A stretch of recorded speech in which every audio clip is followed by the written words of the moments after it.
Yeah, that's more like it. Let's go.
Yo, yo, yo, yo, yo, yo, yo, yo, yo. What's up? What's up? What's up? What's up, everybody? Yo, this is your host, Demetrius with the PPP, Panthers Prime Podcast. Shout out to everybody that's in the chat, man. How y'all feeling, man?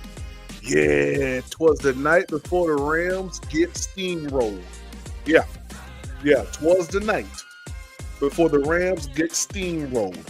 Yeah, I actually saw them rolling into town today. Yeah. We got live footage. We know where they staying at. Yeah. We know exactly we got the location of where the Rams at. Yeah. I know exactly where they at. Shout out to Katie. She said we on the Rams top tomorrow, PPP. That's a fact. Daniel Berry Sports. What's good, man? Mo Honey. What up, my dude? What's good with you? Joseph, what's good, man? What's good with you, man? Antonio McLean here. What's poppin'? Life Show TV. What's good, man? Let me tell y'all something, man. If you are a Panther fan and you are still upset that the Carolina Panthers are in the playoffs, go cry in a pillow for 20 seconds and don't breathe. How about that? Yeah, just cry in the pillow. Yeah, just cry. Because guess what? The Carolina Panthers are going to beat the Los Angeles Rams tomorrow. They're going to beat them. I'm excited about it. Terrence Tate, what's up, man? He said our run game is bad, PPP. Hey, don't tell them nothing. Yeah. Don't tell them nothing. Katie said, brought me a raincoat and rain pants. I'm going to stand in my seat tomorrow. Hey, let them know what time it is. Cam Newton said, if you at the bank and you ain't horse tomorrow, you ain't did your job, yo. Yeah, you ain't did your job. Antonio McClanahan saying, stand up, Panther Nation. Cuddy Foway, what's up, man? Say, yeah, PPP. Hey, man, I'm just trying to tell y'all what I've been telling y'all since the first time y'all heard me this season, that the Panthers were going to the playoffs. Why? Why? Because of what Dan Morgan, Dave Canellis has instituted, man. Listen, this is what we all hope for, and it's finally here, man. So don't let no one take your joy. You feel me? Don't let nobody do that, man. Don't let no one do that, man. Shout out to Steven Nato. Hey, man, let's get into this, man. I'm about to cut this music, yo. Let's get into this.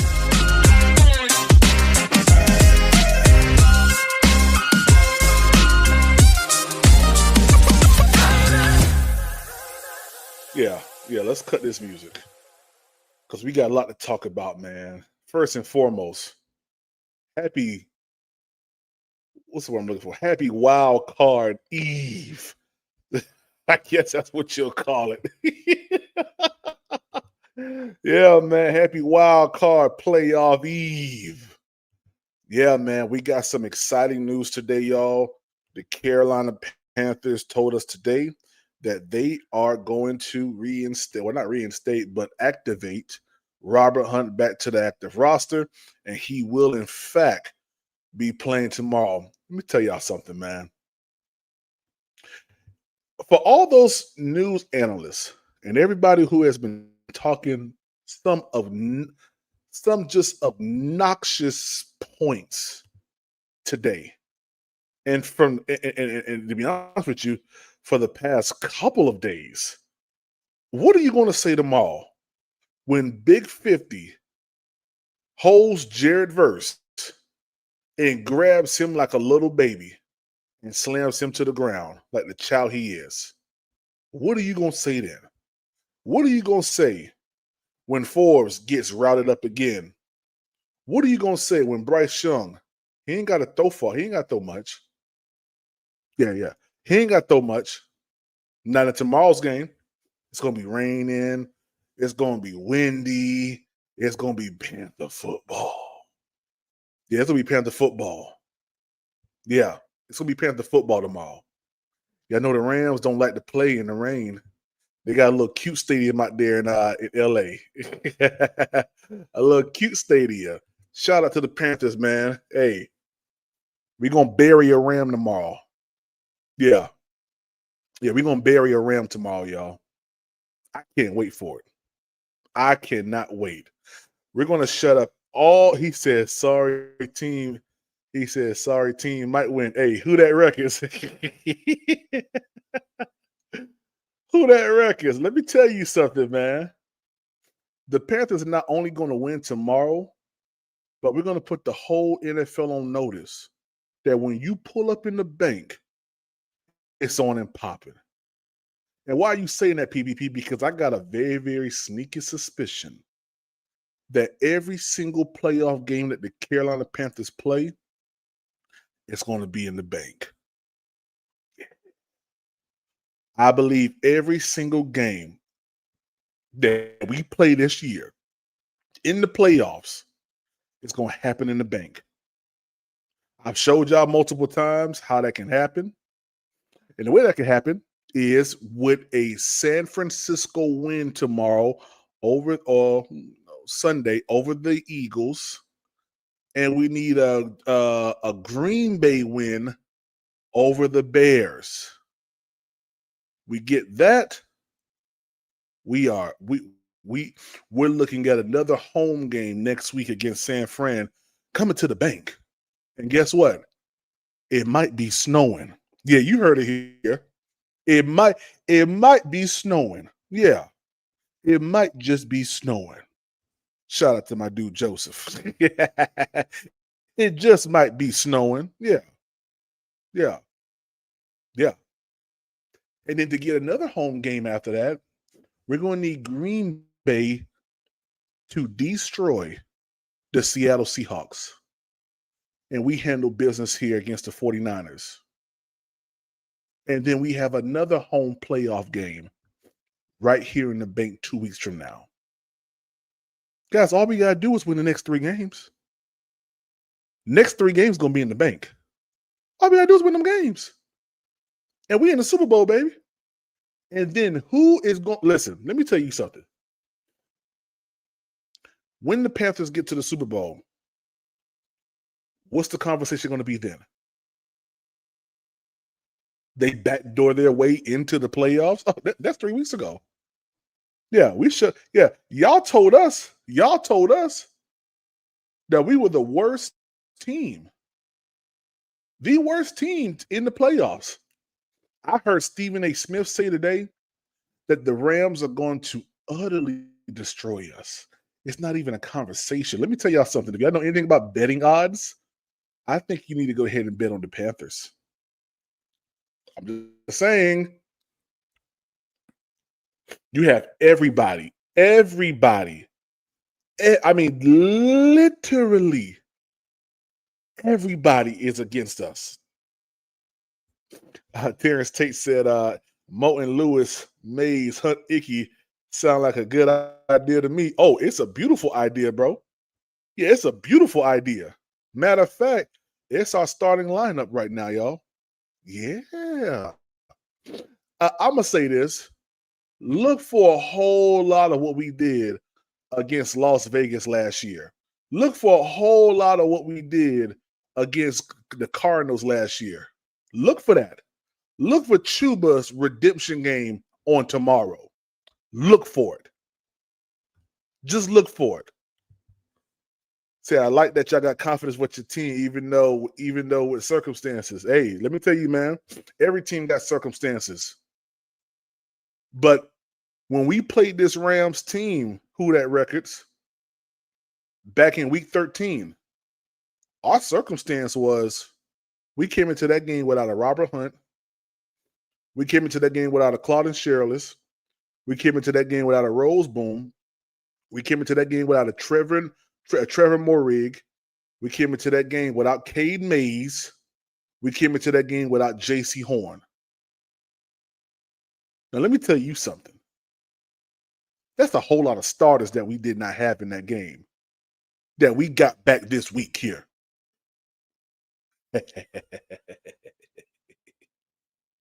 If you think for 1 second that the Panthers, with having Morig, with having J.C. Horn, with having Rose Boom back on this team, ain't going to do better than Bam Martin Scott and what's old boy's name that played also? Gibson and Chris Barnes?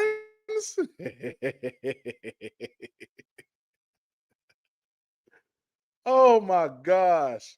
Matthew Stafford is going to light it up. Oh, really? How did he do last time he played in the rain? Please tell us. And guess what? Tomorrow's going to be a little windy, too. Winds about 15 miles an hour, gusting up to 25. Possible a little lightning. Sound like old swamp weather to me. Yeah, sound like old swamp weather. Sound like something that the LA Rams ain't used to. But I tell you what we are used to. We're used to dugging it out. We used to going out there and balling. However it's going to take, whatever it's going to take, however long it's going to take. Let me tell you something. We get into a running match. Yeah, we're going to outrun you. Kyron Williams ain't built. Kyron Williams is not built for this type of weather. Yeah. Matthew Stafford threw 2 interceptions. A whole lot drier than what it's going to be on tomorrow. You can sit here and you can lie to your mother. You can allow ESPN and all these analysts to lie to y'all. But what you ain't going to do is you ain't going to play in no Carolina Panthers. I ain't going to say real Carolina Panthers because even the ones who don't believe you're going to win, they still real Carolina Panthers fans. But you ain't going to play in the faces of the ones who know we're supposed to be here and the ones who know we're going to win this game tomorrow. You can't play in our face. No. You can't play in our face. Let me show y'all real quick. The Rams came into town today, y'all. Yeah, shout out to LA. Shout out to the LA Rams. They made it in. Yeah. They got past Wilkinson Boulevard. Surprisingly. Yeah, let me show y'all. Oh, let me show y'all. Here he is.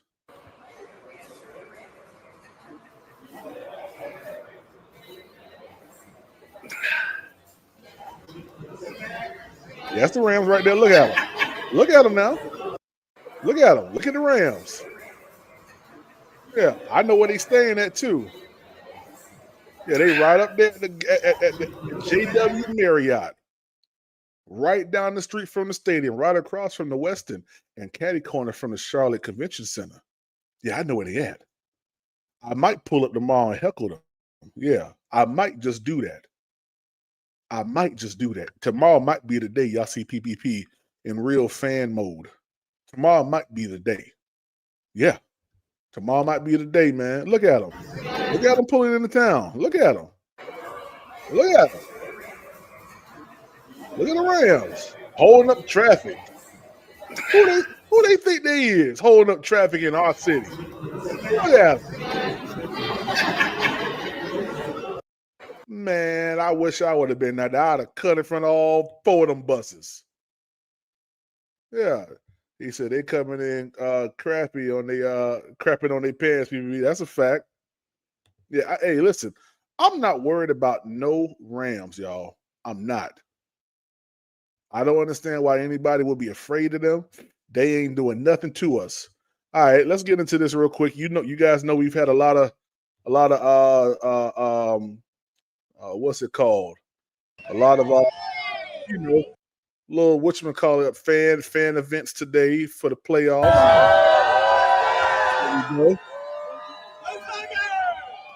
There you go. You got Buckner right here.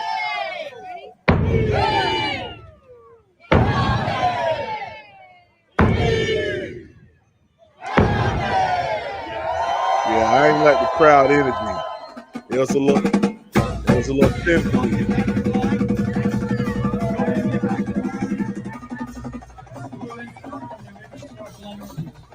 I'll just let y'all know this is Ballantyne area right here. Remember, after you get your photo, you can visit the merchandise trailer or table to your left for some great Panthers swag.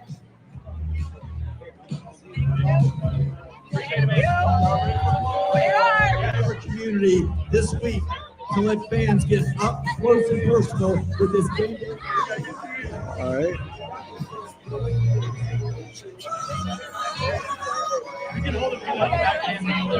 Now listen.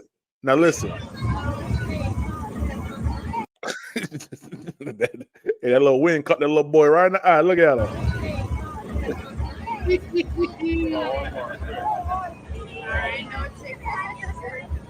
Hey, let me tell y'all, man, just looking at this right here and listening to all of the content creators that have been saying some wild stuff about we don't deserve it.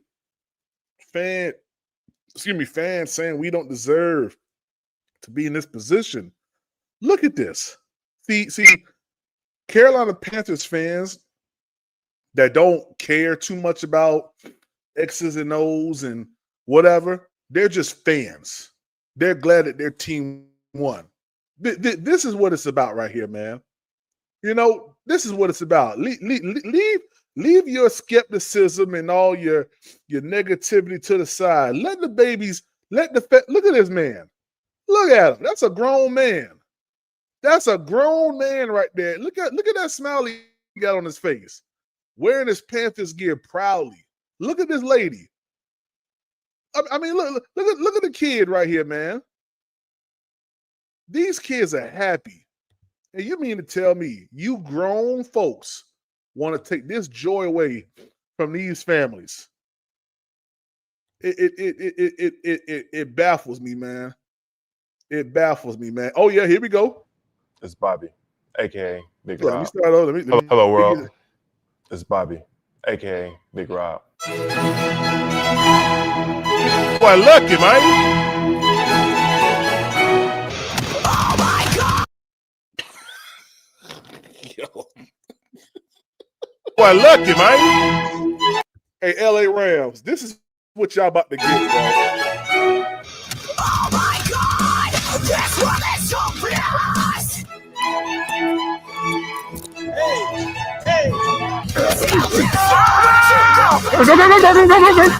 Oh, this too easy. Yeah, Big Rob is back. Rob is back, y'all. We got the Great Wall of Carolina back, man. Yeah. Hey, listen, I'm here just to bring y'all hope. All right, hold on. Let's get this Steph Curry one out the way.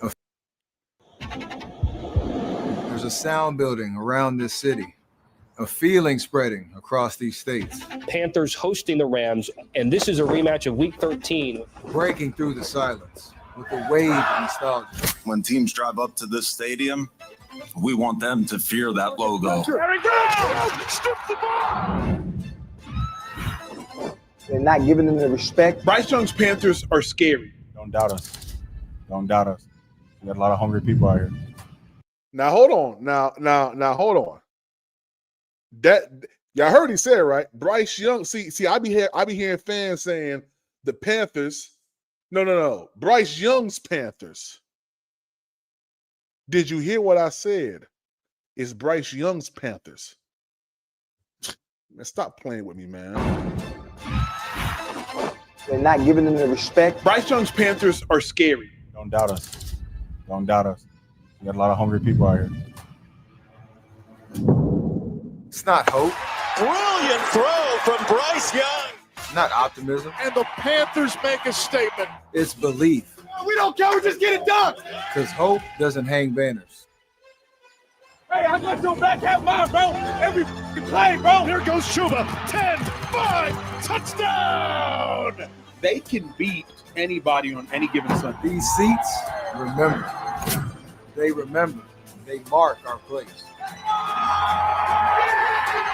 Not our place to sit. Our place to witness. Witness heart-pounding plays. A one-handed snag. And keep pounding echoes. In a stadium with 75,000 strong, become one voice. It's time to let the league know. When they hear this drum, they shouldn't run. It's too late to hide. Carolina, sound the drum.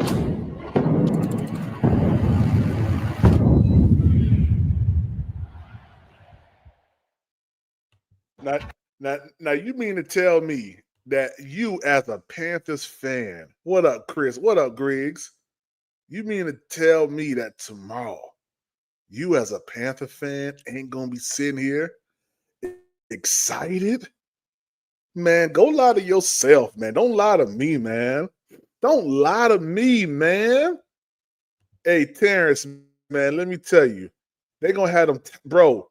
Tomorrow is gonna be epic, bro. Listen, man. Tomorrow's gonna be freaking epic, yo. It's gonna be epic. The Panthers are playing next week, y'all. I'm telling you right now. Panthers are playing next week. There's no doubt in my mind, man. There's no doubt in my mind. Hey, I'm dropping the link, man. Yeah, I'm dropping the link right now. Y'all want to pull up on me? Pull up on me. Hey, listen, we got so much support. Cam Newton's gonna be here tomorrow. Snoop Dogg wearing his Bryce Young's jersey. Ocho Cinco. You know, like, bro, I'm telling y'all, man, there's a lot of people that's in the Panthers corner and believe that this team is a lot better than what people out there in mainstream media is saying. It's a whole lot of people, man. Whole lot of support out there. Don't be distracted by the couple of little pockets here and there. Don't be distracted by that, man. No. Derek Brown finally got to a playoff. They loving it right now. This is the last time he sniffed something like this. It was ripped away from him in 2022. Y'all, it's been 3 years since then. Enjoy this, man. Enjoy this. Put the pride back in your voice, man. It don't matter. It don't matter if you go on other podcasts and they talking, they saying certain stuff or whatever. Don't be afraid of that, yo. Rep your team. Rep your team, man. That's why I started this podcast, man. I want to rep my team. Carolina Panthers are back, man. Y'all need to stand up, yo, for real, man. A lot of pet rallies in the area. In Charlotte, I like it because all the Panthers fans are happy. Facts. You see them little babies out there happy, man. Earl Lockley, what's good, man? He said exactly, shut off all the negativity, shut it down, because guess what? When the Panthers win tomorrow, those ones who were negative, oh yeah, they're gonna be excited. Yeah. I don't care how we win. It don't see for me, it don't matter how we win in the playoffs. The playoffs are dirty. Playoffs are grimy.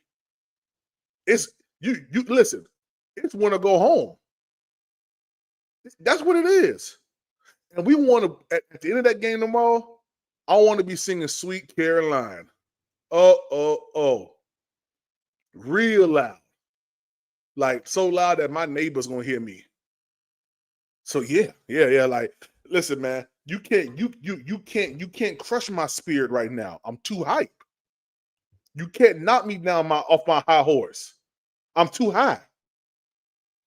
The hate is real. That's a fact, man. He said, Grayson, what's up, man? He said, I don't care what the other people say. I have a great feeling something very special is coming tomorrow. Hey.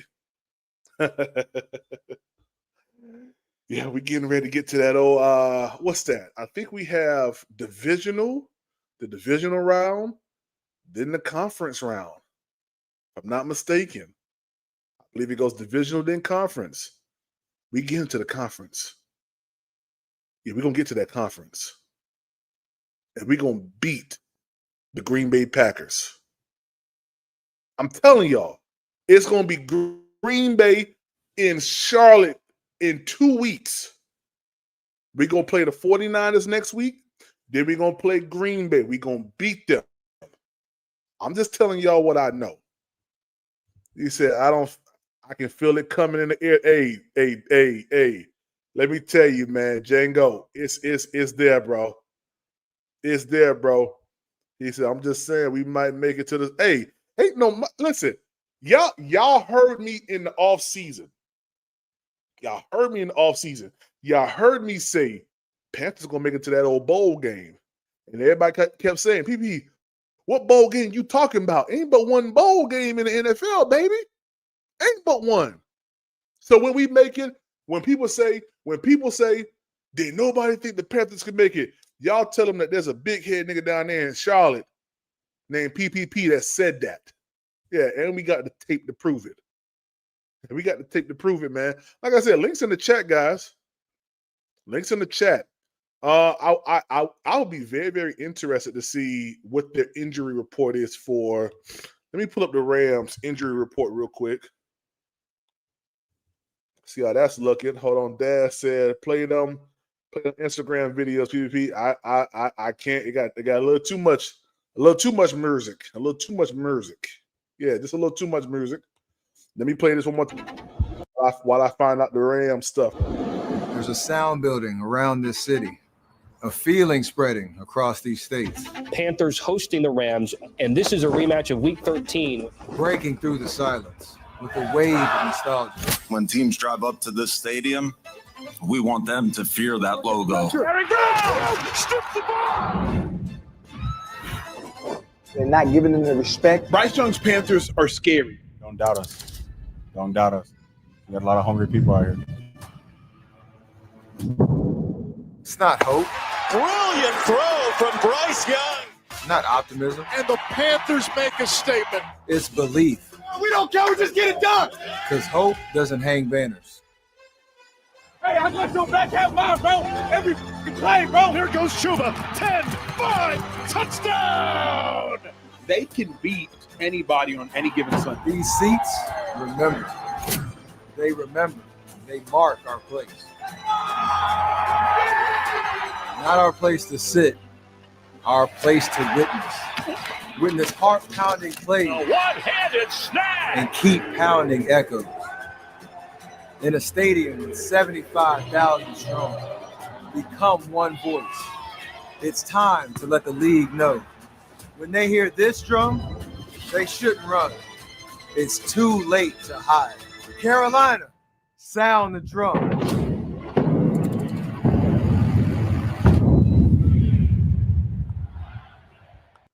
All right, cool. So here is the actual injury report right here. Jordan Whittington is out. Wide receiver, did not participate in practice.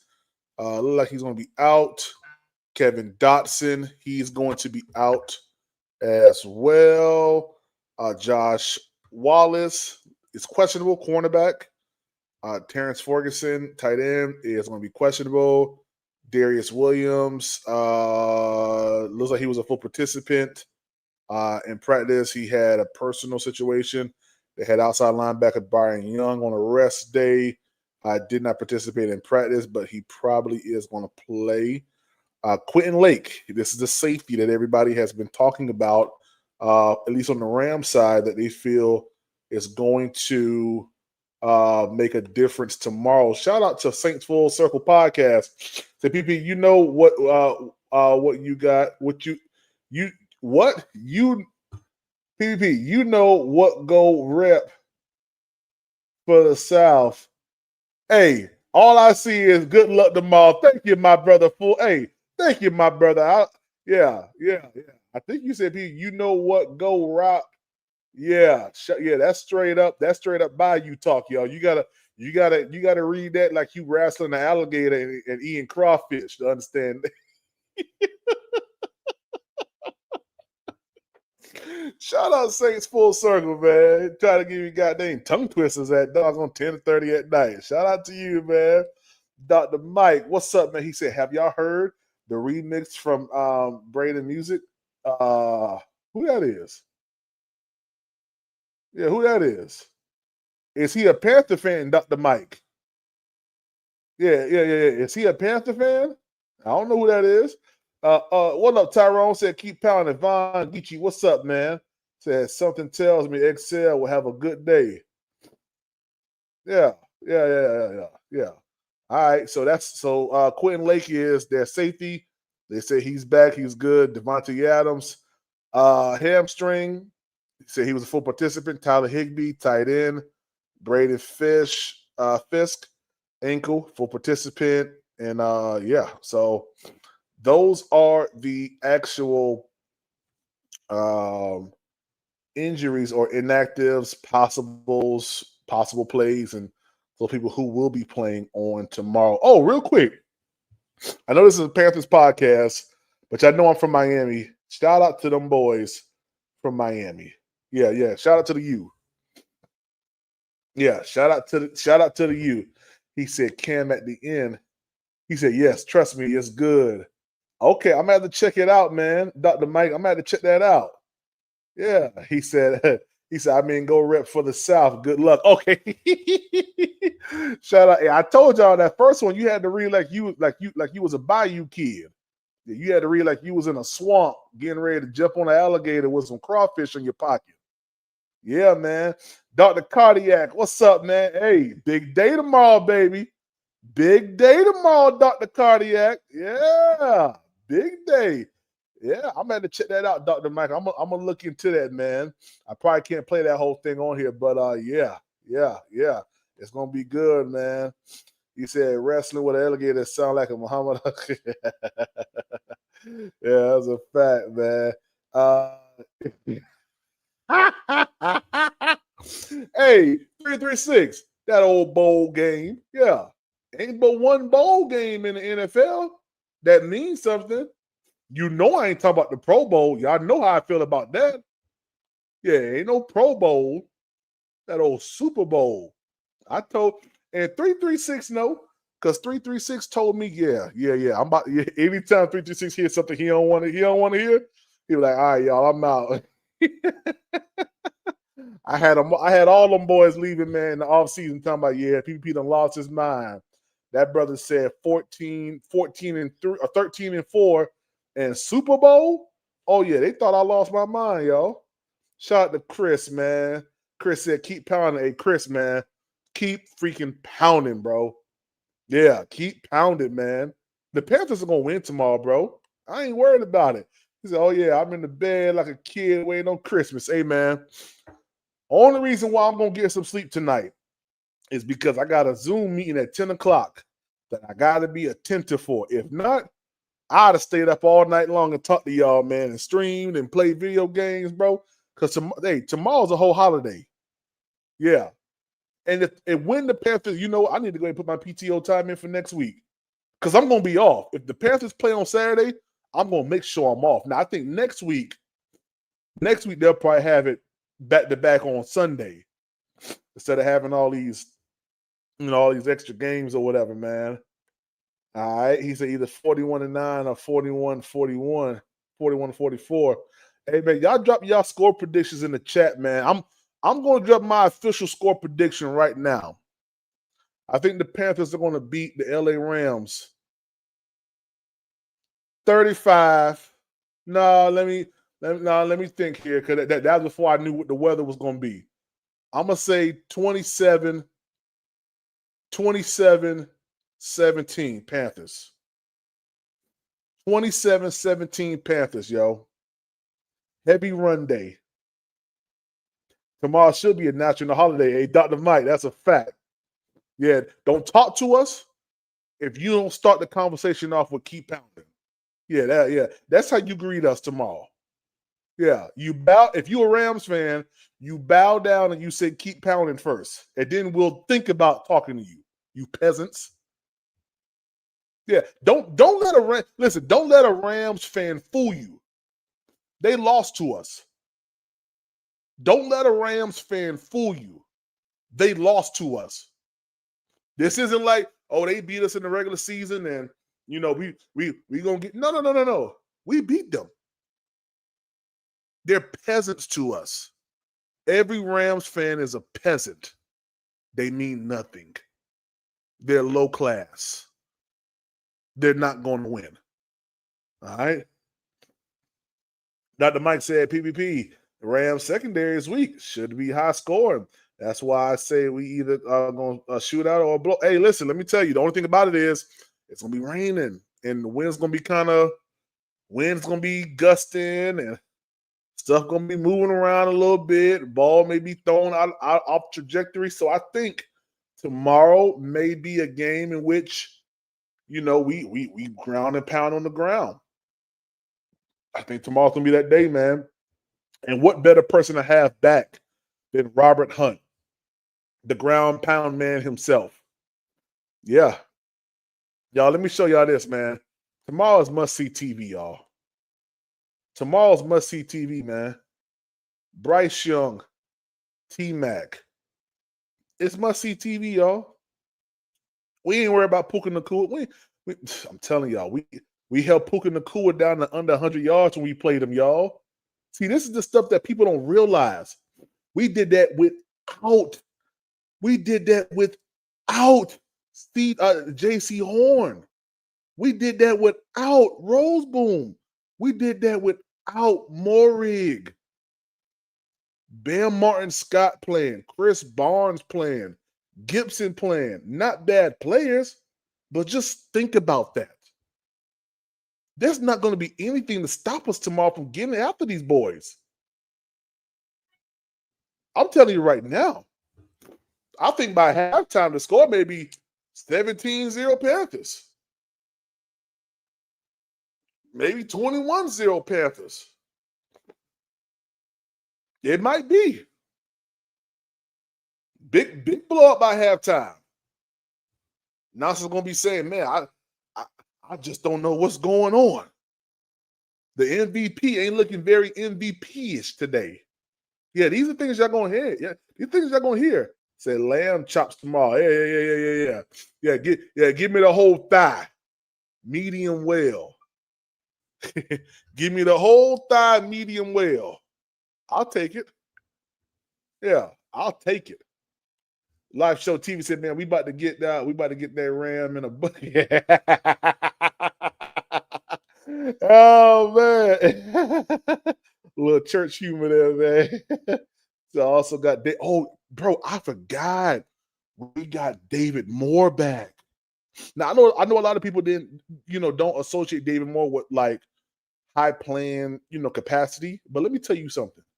If you go back and you watch that game against the Kansas City Chiefs last year, David Moore was the reason why we were so close in that game. That brother was catching everything. That brother was all over the field against a what's the defensive coordinator's name? Golly, what's his name? Spagnuolo, if I'm not mistaken. Against Spags defense. Man, listen, man.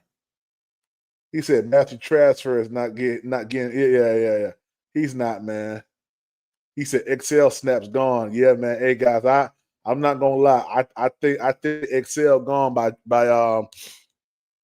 league year.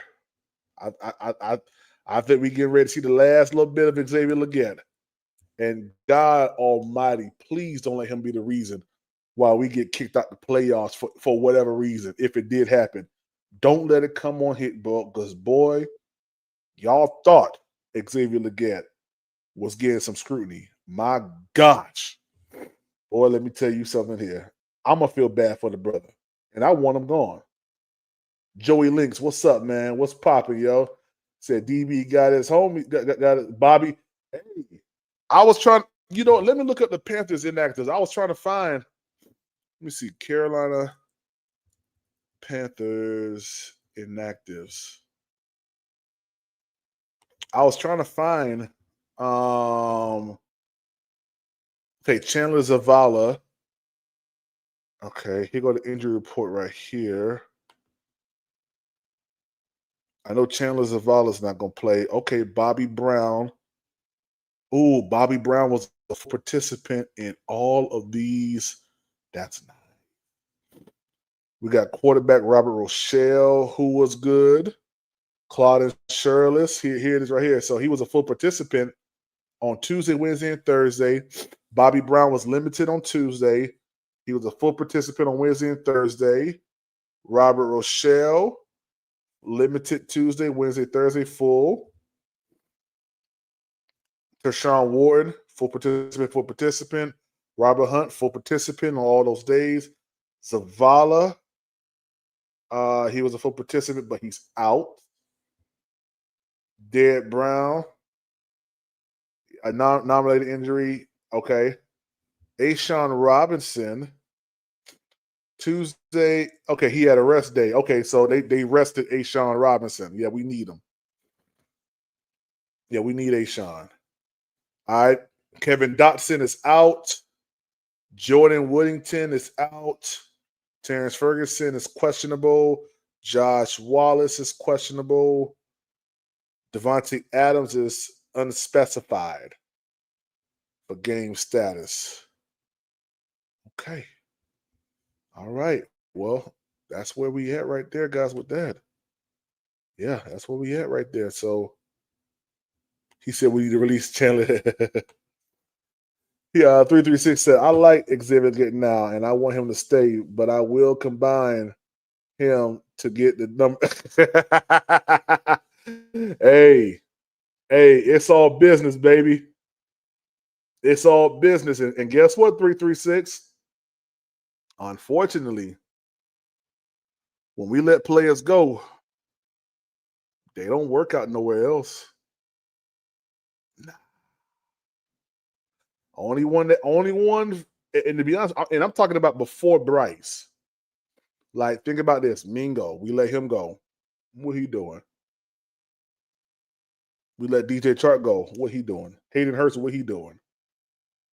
We Katie, we let all these people go. They ain't doing nothing for the team. It's smart moves. Mingo played like 5 snaps, yeah. And one of them, I'm still mad about that Mingo catch against the Saints game week 2, where he ran out of bounds. I'm still mad about that.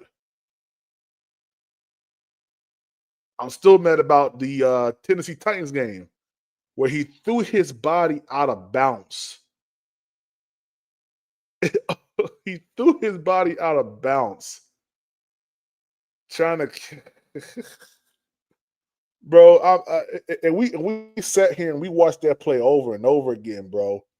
People said it was a bad ball by Bryce. Everything. It was nobody there besides him and the sideline. And he thought it was smart to throw his body out of bounds. But y'all mad at Bryce, and I ain't gonna lie. Bryce got his games. Yeah, Bryce got his games. Von Geechee said the Steve Smith pick. Yeah, that's what it was. Zip Links, what's up, man? He said, I don't know what it is, bro, but we always come back in the second half. Hey, I need us to step on the gas early and stay on their necks. Like I want to be so disrespectful. I ain't gonna lie. I want the score to be like what the score was in the conference championship game when the Panthers beat the Cardinals, where Cam Newton jumped over old boy head and we just stayed on their neck. That's what I want. I want total dominance tomorrow. I want us to disrespect the disrespect that they gave us this week. I want us to put that on the Rams, man. Yo, get that run game going. Yeah. Oh, hey, hold on. Hey, Dr. Mike, I ain't gonna lie now. Hold on. Now, hold on now. Now, the one thing that I'm not gonna do is I ain't gonna tolerate no TMJ slander. I like TMJ. I like TMJ a lot, man. I did. I felt like the organization did TMJ dirty. Y'all remember that catch against the Cincinnati Bengals? Y'all remember that catch? Yeah. TMJ was all hooked up with Frank Wright, and Frank Wright clipped him. Demetrius, what's up, man? He said, facts, PPP, we can't fall behind by 10 or more. Oh, we ain't going to do that. Yeah, we on their neck, man. Antonio McClanahan, what's up, man? He said Dave Canellis needs to let that pit bull Bryce off the chain, PP. Yeah, hey, don't worry. Bryce Young playing carefree tomorrow. What we got to lose? Nothing. I'm more worried about the refs and Canellis than I am anyone else. I think Canellis gonna let them boys play free, bro. I think Canellis got some stuff up his sleeve, man. Yeah, early, bro. Keep crowd juiced up, Bryce. Yeah, man. We got to, yo. We got to. How loud will it be? Yeah. I was on the bank for the Seattle Seahawks game. It was loud, bro. It was loud. It was loud. Let me tell you how loud it was or how it got. When Sam Darnold threw that first pass and J.C. Horn almost intercepted it, you couldn't hear nothing in the bank, y'all. You couldn't hear nothing in the bank, bro. Bank was lit. Then when Bryce Young ran that ball in for a touchdown, oh man. And every time we got after Sam Darnold, bro, the bank would it would just go crazy in there, man. Dimitri, what's up, man? What up with you, Demetrius? What's going on, man?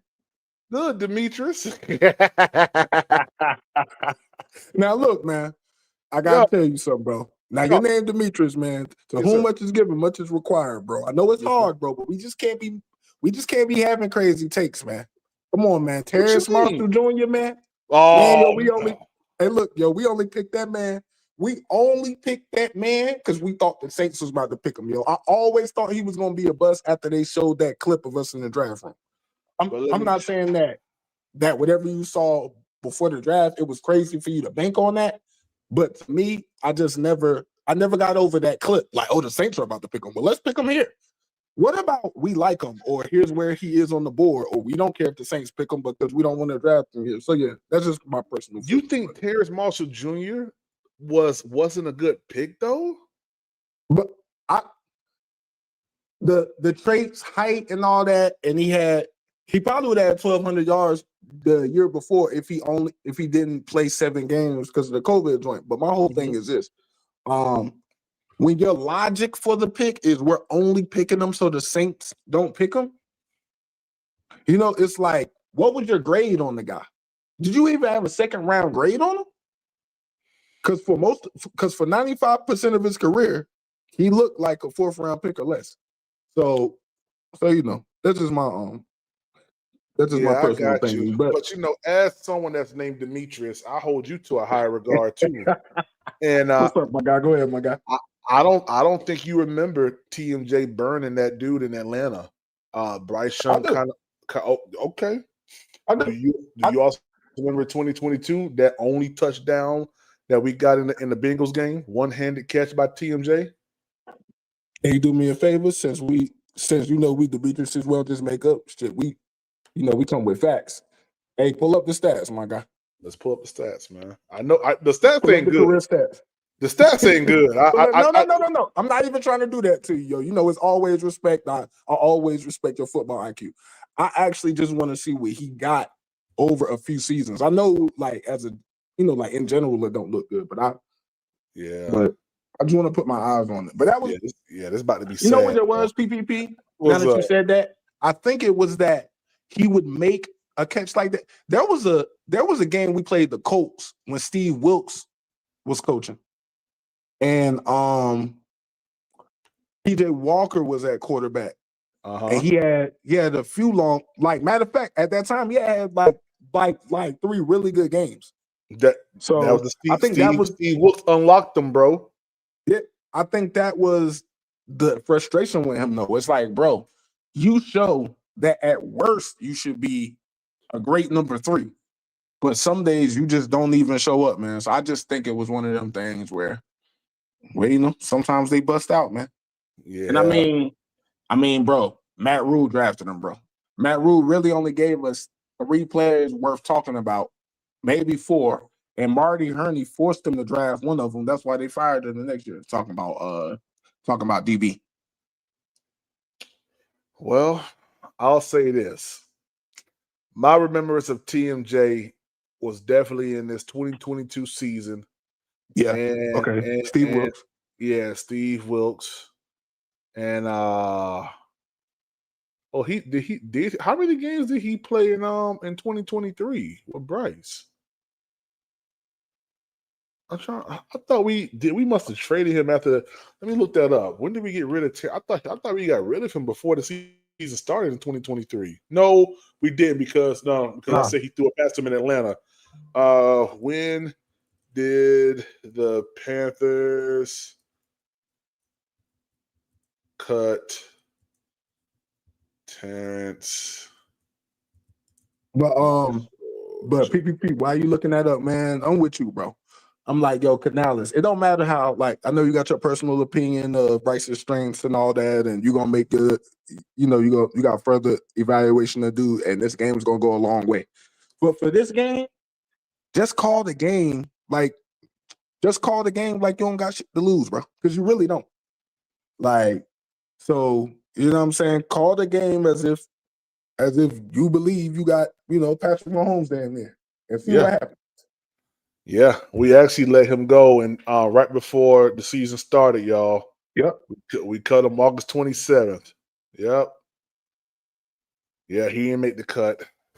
Yeah, you can't make the cut, bro. Come on, bro. Man, you 6'3", you run a 4.3, you can't make the cut. Man, go sit over there with Leggett. You know why he didn't make the cut? You know why? We got that old Coke boy. Hey, our future number one.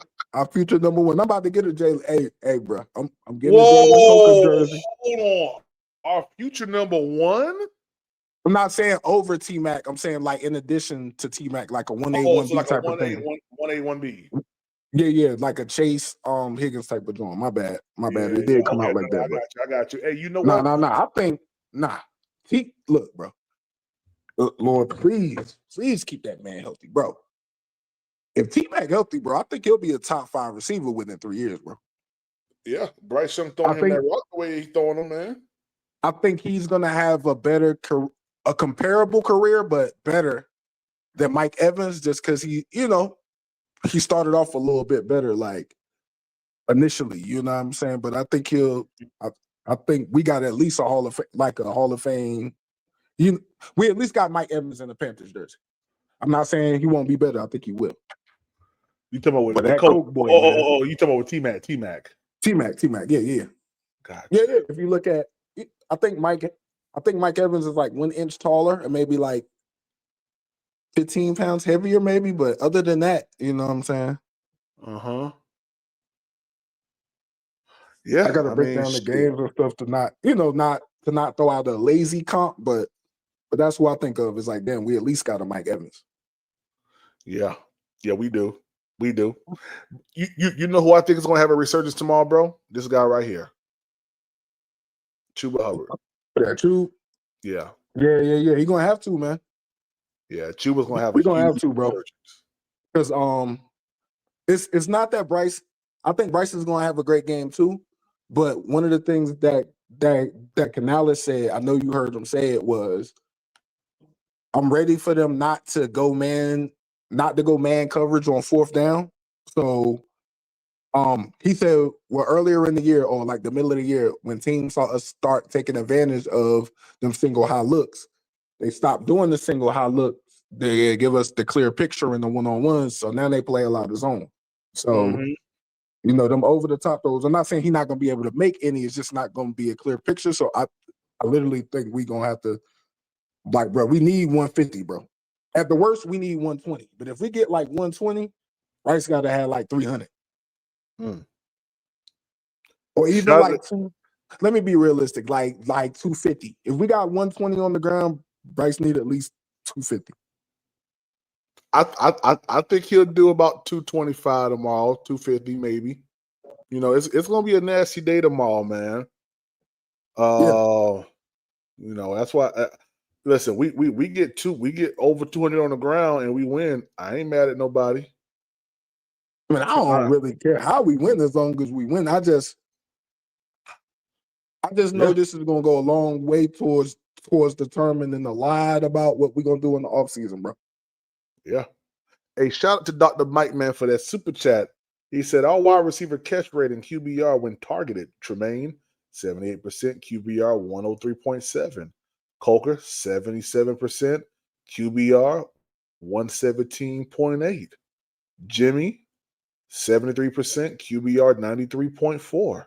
Renfro, shout out to Renfro, man. I'm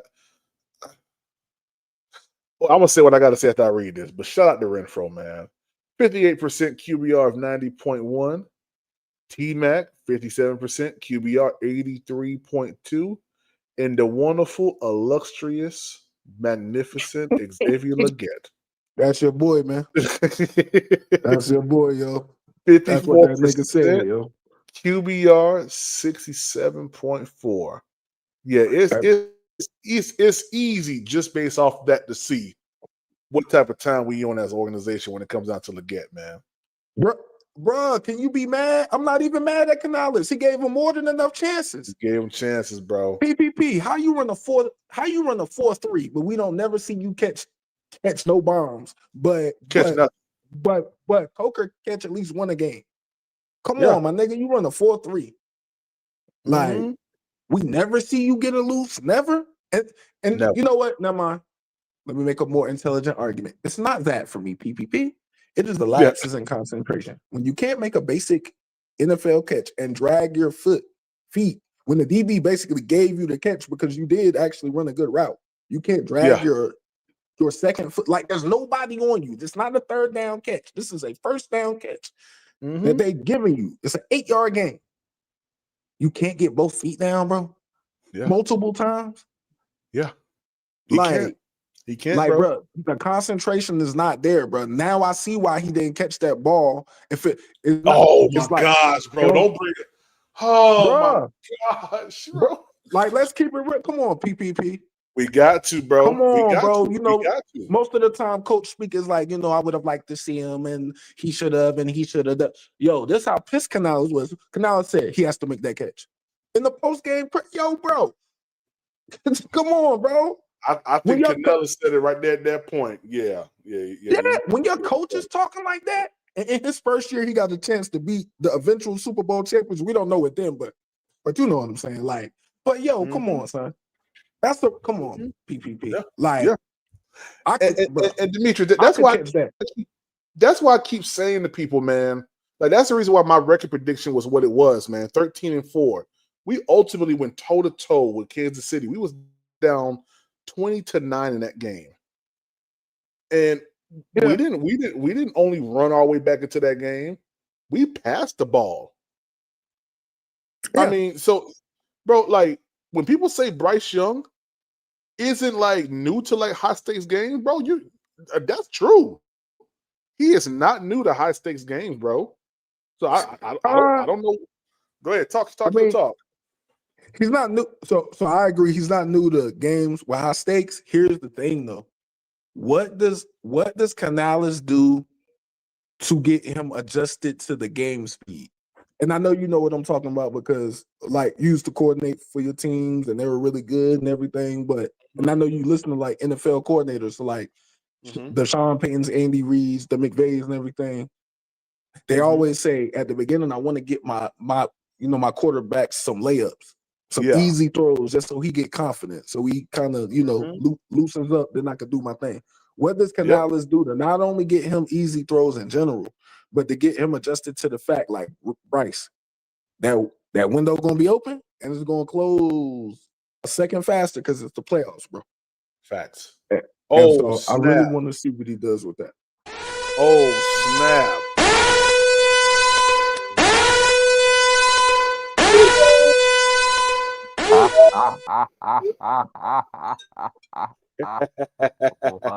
What up, eh?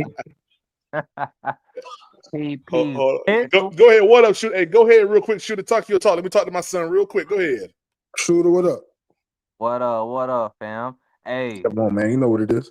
Hey, if you in the trucking city and you a Panthers fan, I'm telling you, you need to be at this game. They need us. They need a 12 man. Man, forget that. We need a 13th man now. We need 2 extra men on the field. I feel, yeah, that's a fucking fact. We gotta show that's a fact. This, bruh, this is gonna show us. This is gonna show our fan base on a national level. If the stadium is empty in a home playoff game, nigga, what do that make us look like? The Panthers did their part, y'all. Now it's time for us to do our part. That's facts, bro. Yeah. And I promise you, we gonna go there and snatch the ram off they goddamn helmet, nigga. Hey, I think we'll push them over the edge, shooter. Yeah, fuck lamb chops. We having ram chops. Yeah. Yeah, ram chops, nigga. Extra braised, nigga. All right. How you think this is gonna play out tomorrow, shooter? Like as far like how you think the game flow is gonna be? Feel me? Defense gonna be tight on both sides. They gonna send a lot of pressure, and we gonna, you feel me? We gonna try to cover down in the field. We gonna send some pressure too. Thing is, it's all gonna come down to the run game, if you ask me. Yeah, facts, bro. Like it did last time. 40 rushes. I remember we clocked the whole damn near quarter in that game. Man, hey. Yeah, we did. Then we had the ball for like 10 minutes or 9 minutes or some shit like that. Yeah, bro. We clocked up, man. We clocked them, bro. That's how. What up, shooter? Hey, what up, PP Pizzle? Hey, oh snap! Hold on, right there, guys. 336. What's up, baby? What up, 336? What up, fellas? What up, man? What's up, man? How you feeling, baby? I'm feeling great, man. Feeling great. Hope you guys are. I'm very excited. Hey, first and foremost, let me say this, y'all. If y'all haven't went and checked out 336 channel, please go. That brother dropping some. Boy, that thing made me laugh yesterday. 336. Oh my God. He's dropping very blasphemous content. What you say, 33? That dude said frisbee. Oh man. Oh man. Hey man, nobody definitely check that joint out, man. Very malicious content. I got your email. I'm gonna reach back out to you tonight, man, or first thing tomorrow morning with that. But I got your email. Yeah. Oh yeah, no doubt. Hey yo, 3, what's the name of your joint, yo? Same as the name. Commander, what? Type in Commander 336 right on YouTube, bro. It'll take you right to All me. right. All right, bet. Say no more. Yeah, in basketball season, he's 336 Boston, isn't that right? Yeah. Okay, because I that's fucked up, PPP. I see what you did right there, yeah. I had to rain on his parade a little bit, just a little bit, man. Fucked up, bro. Yeah, just a little bit. It's all right, though. Yeah. I actually thought you was being genuine for a second, and I had to run it back. Very condescending. Very, yeah. Very. Hey man, What y'all Judah, saying for tomorrow? 336. How y'all feeling, man? I mean, the tomorrow playoff game. How y'all feeling, man? I'm feeling good. You feel me? Because I'm gonna be there. Oh, you are. Unlike a nigga named 336 that don't go to the game. Oh yeah, I won't be out in the rain, bro. Yeah, I won't be out there in the rain. And you wasn't gonna be out there if it was sunny, showing, goddamn snowing, shining, earthquake, foam, whatever it was, fogging. You was never gonna be there, nigga. Stop lying. You know you was never coming I'm through. not going. Yeah, I'm not gonna do the race bait. Yeah, see, it's playoffs. So you supposed to be happy right now. I am happy. What you mean? Yeah. I need you to be there, Be though. excited, man. I'm mad you not they're there. gonna have. It's a good opportunity. I don't know PP. about that. Yo. Hey, did you hear that soliloquy that Shooter gave, bro? Nah, I didn't hear it, man. I was on the phone with my son, yo. Oh, what you said, Shooter? What you said about the fans, Shooter? I said that if you in Charlotte and you a real Panthers fan, you gonna pull up to this game and show love. We don't need forget a 12th man. We need a 13th man. We need two extra men on the field yelling. And then get a flag, ain't you, Shooter? the Panthers, look, the fan base can't complain. The Panthers did they part. They got us a home playoff game. They now did. It's up to the fans to do their part. Facts. You feel me? Because if they show us on a nationally televised game and that motherfucking stand is empty and we ain't making no noise and they can't hear us through their TV, they ain't gonna say we never was supposed to be here. We was never this, never that. We gotta do our parts as the fans. Come on, man. The 12th man is real. Yeah, well, Shooter, let me tell you right now. Yeah, PPP gonna be in this house. Yeah, tomorrow. Yeah, I'm sorry. It's okay. It's okay. I know. I understand if you got business. You know, you got work. You know, you got the kids. I understand stuff like that. But if you sitting on your lazy little whoopee cushion ass, sitting at home doing nothing on your phone playing Roblox, nigga, you need to be at the game or at least watching, nigga. None of that goofy stuff. Facts. If you a fan, be a fan. Because this must be the last time we see our team play and you feel me in this season. Oh no. Oh no. This ain't gonna be the last time. This ain't gonna be the last time, Shooter. Yeah. A lot of people believe that we a year early. Yeah, I think we right on. I knew we was gonna go to the playoffs this year. I knew it. And I'm cool with that. I think we're just my personal opinion, I think we're like 1 year ahead of schedule. Like honestly, he's got the best trajectory right now because our best coach, we would say, is Ron Rivera, right? And he didn't go to the playoffs in his third season.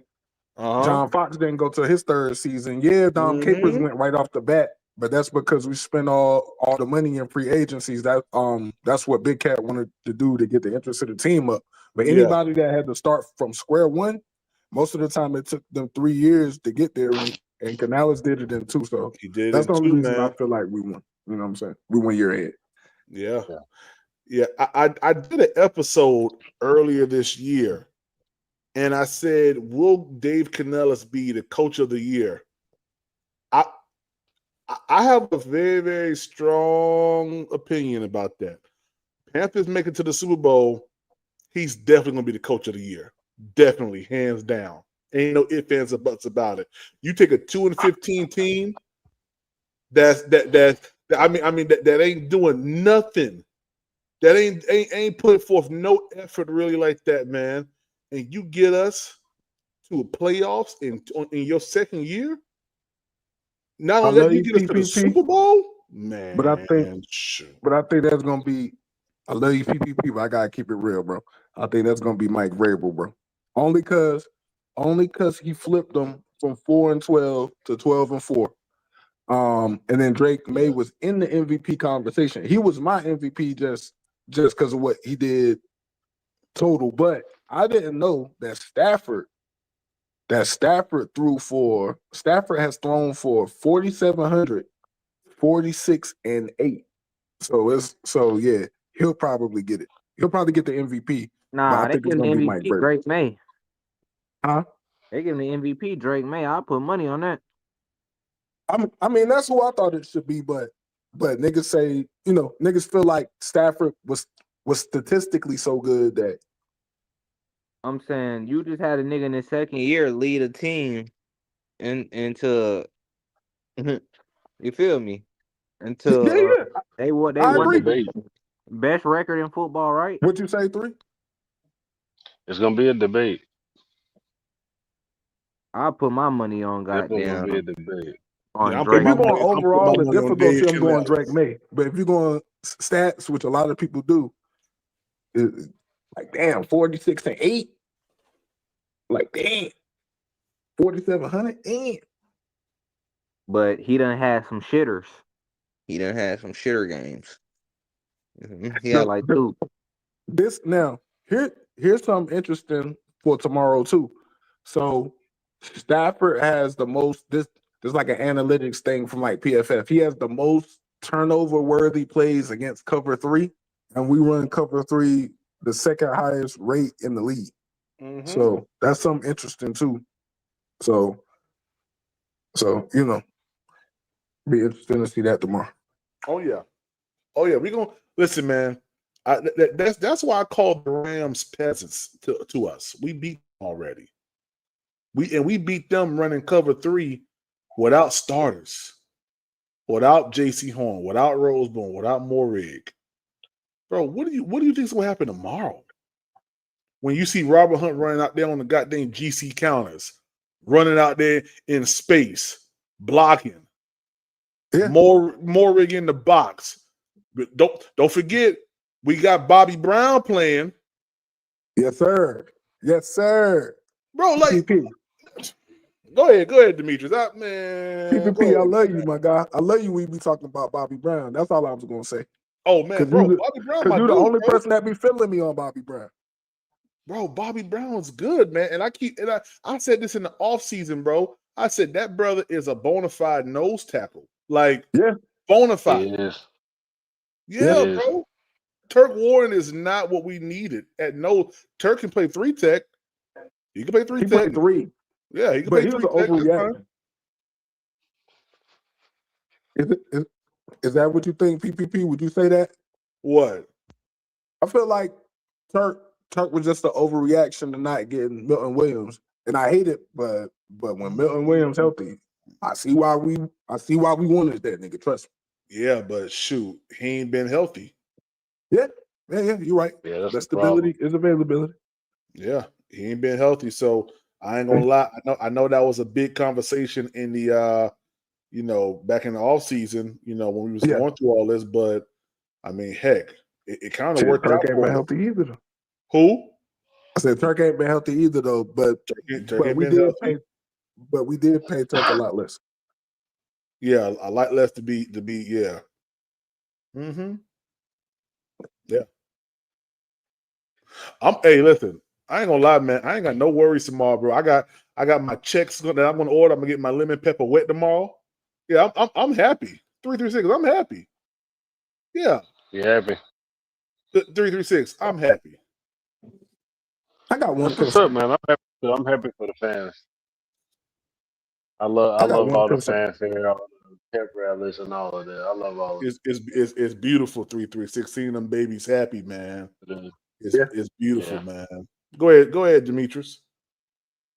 I'm just hoping we come out emotionally controlled. And And I keep thinking about, so if y'all remember that Niners game in 2013, where we had beat the Niners and we came. Now, the referees was on some BS, but Rivera said after, he said, we were too out of control. We didn't keep our composure. When we did get a few flags, we kind of unraveled and we'll have to learn and grow from it. So because we're a young team, like if we can come out and we're emotionally under control and we just, keep our wits about ourselves, actually, I think we got a chance in this, bro. We got a great chance in this. Yeah. Yeah, we matched up pretty well against the Rams last time. Even though on paper it should have been lopsided, but we matched up really, really well with the Rams, man. I'm not worried about Puka Nacua. I'm not worried about Devontae Adams. We kept Puka Nacua down to up under 100 yards last time we played him. Devontae Adams, I mean, he did what he normally does, but it wasn't, it was like punches just being thrown back and forth in that game. Let me see if I can pull up the box score from that game real quick. Panthers. Now, PPP, Evero gonna give Puka a couple now. Well, that nigga gonna have them corners 10 yards out the ball. Puka gonna get a couple. Yeah, I mean, Puka might. Yeah, he got a might. He might. We gonna be all right, bro. So the Panthers start off hot, man. 14-7 in the first quarter. Then they scored 14 on us in 3. And then we scored something in every single quarter. So I mean, ultimately it came down to that third quarter right there. And then the takeaway in the fourth was big. Because them boys was driving down the field, man, to tie it up. I'm calling it PPP. Yeah. We getting at least we going forward on fourth down at least 3 times tomorrow. I want to say 4. I don't know if y'all remember just how fast we came out in that Green Bay game. Do y'all remember like how quick we was moving with tempo in that first, scripted plays against Green Bay? I feel like we're going to do the same thing on tomorrow with the Rams. I feel like we come out heavy set, 13 personnel grouping, run some play action, some stuff, get the, this is the best time to do it. And we started doing this against the Bucks. I would say maybe like around the end of the first quarter, start running a little bit more play action, especially in weather conditions that we're going to have tomorrow. If we can get the linebackers to slow down and to think, and not play without thinking, if we get them to think whether or not this is a run or this is a pass or a naked boot or whatever, we can exploit some different levels, whether it be intermediate or deep. I think that those are all in play tomorrow, especially, having to defend sideline to sideline. Now, vertical stuff, I think vertical stuff is going to probably hinder us a little bit, but sideline to sideline, like running some deep crossers or, even if we line up in like not flood concept, but daggers, like you got someone going up the field, you got a deep dig across the middle and maybe like a short corner route or something out to the flat or whatever with like maybe a drag route going across the field. In that type of weather condition, like you're not cognizant about what's going on. You're trying to keep your footing. You're seeing stuff happening all over the field. You got this type of motion happening. You got that type of bro. We need to confuse the Rams tomorrow. So play action is going to be a must tomorrow. I don't want to see no 5 wide line up. The majority of the game. I want condensed schemes, condensed concepts. I want us to run out of those. I want us to get real dirty and real nasty with our runs tomorrow. Everything, listen, zone run concepts, outside zones, toss plays, sweeps. I want us to get nasty like that. Make them go left and right. Go ahead, Demetrius. Nah, I was agreeing with you. I was just gonna say that. Yeah. That's how we win this game, man. I think that's offense. Defense, we gotta stop the run, PPP. Gotta stop the run. Hey, we got Morig back, bro. Yeah. We got Morig. So yeah, we good. It's just I think I saw this stat. The Rams run duo the second highest rate in the league, and they have the highest grade on duo runs, right? Mm-hmm. We have the lowest grade on defense against duo runs. So, can you explain to the people what duo is? Yes, Okay, go ahead. it is yes. So it's a type of run where you pull on the backside and you're gonna have someone kick out. It's more of like a power run, right? Right, PPP. Yeah, and then you're gonna get like double teams going on. So, yeah. Multiple double teams. Multiple double teams. Yeah. Yep. So they run at the second most. They have the highest. I think they have like an 89 grade again. Like when they run duo on defense, we have the worst grade against it. So I'm not saying that's going to cause us to lose the game. What I'm saying is, if it was Coach PPP in practice, he's probably going to rep that run. So I hope I hope we tightened up against that run in practice so that we can shut it down tomorrow. Yeah, the biggest thing with duo is your linebackers and like your box safety or whatever. They have to be able to get into those run lanes. They have to. If we don't get into those run lanes and we allow them to create lanes and we're a little bit sluggish getting there, they're going to take it up the middle on us or out to the sideline. However, because with duo, you want to kind of your goal is to bounce it outside that tackle, either outside that tackle, either outside the tackle, inside the tight end, or bounce it all the way out to the outside of the tight end. That's your goal with duo. That's your goal. You got double teams. You probably got two tight ends out there. 12 personnel, 13 personnel grouping, and they're double teaming and they're moving up the field. So the best way you stop that, you have to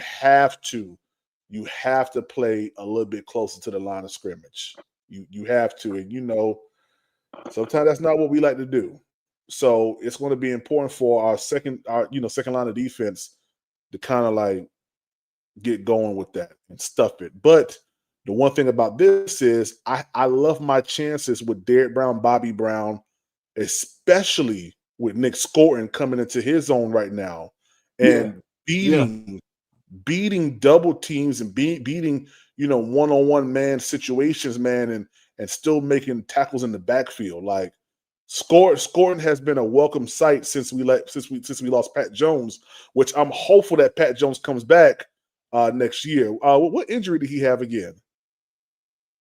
Was it Achilles or something? Let me see. Pat Jones. I forgot what he had. Pat Jones injury. A season-ending back injury. That's what it was. Yeah, he had to have back surgery. God dang. PPP, I don't think he's going to be on the team next year, and not because we couldn't use him. I think we put a whole bunch of resources into the linebacker and edge room this offseason. Yeah, to upgrade the pass rush. Because think about it, PPP. We made the playoffs with the 24th, the 23rd ranked rush defense, the 24th ranked offense.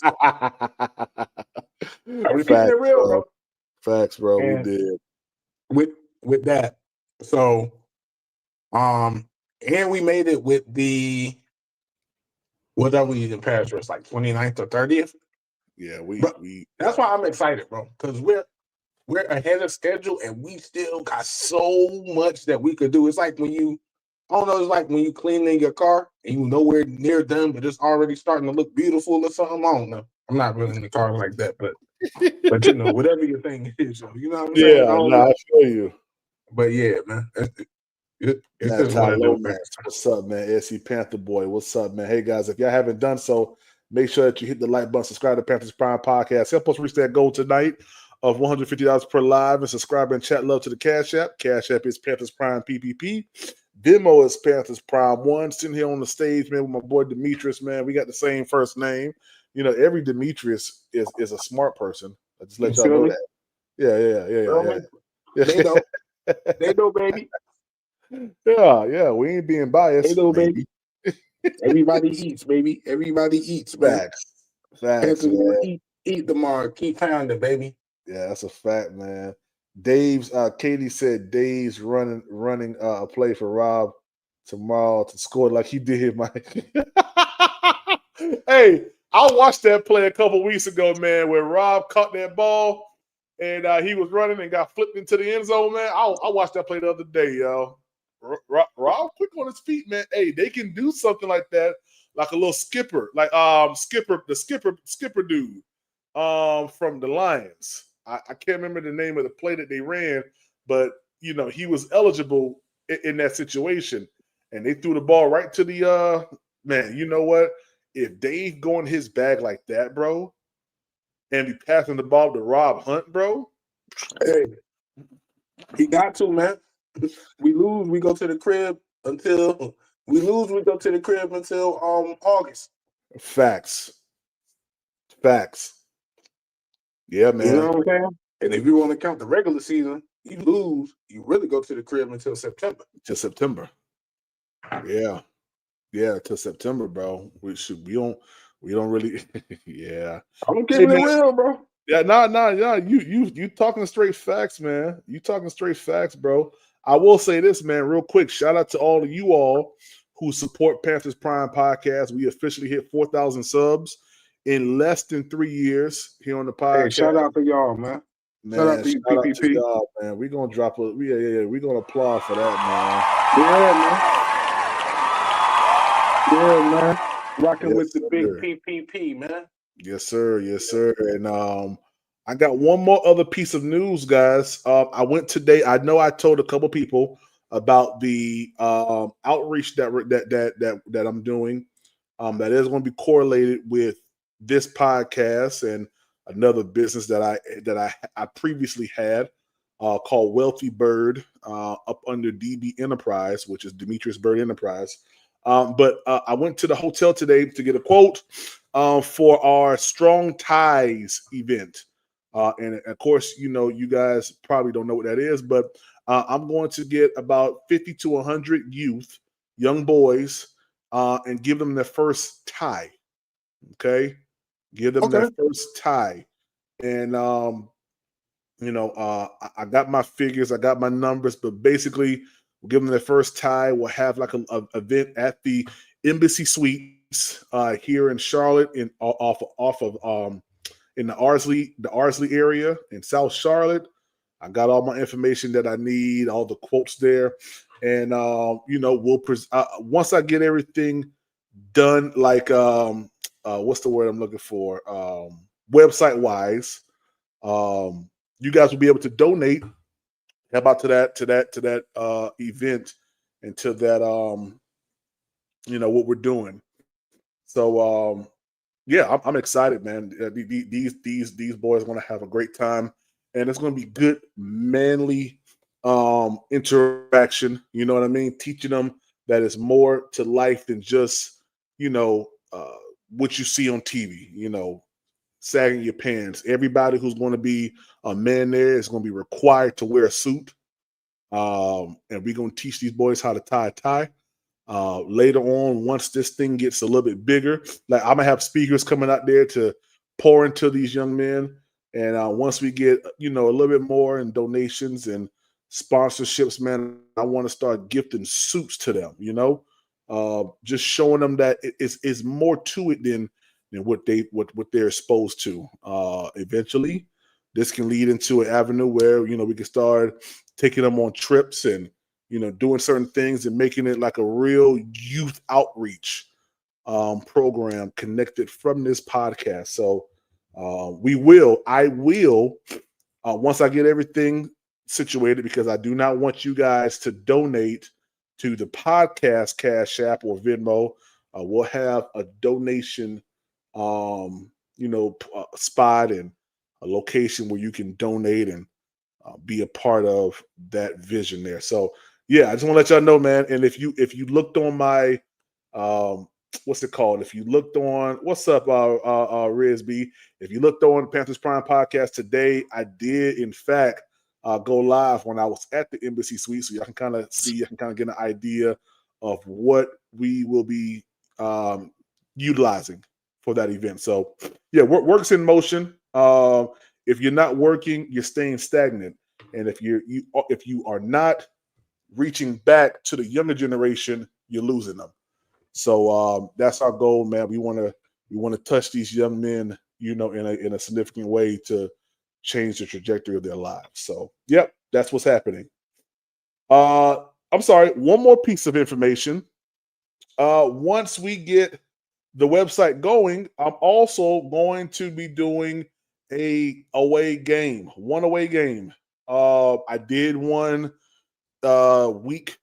I can't remember what week it was, but last year, year before last, to the Saints game, had flight packages, hotels, and stuff like that.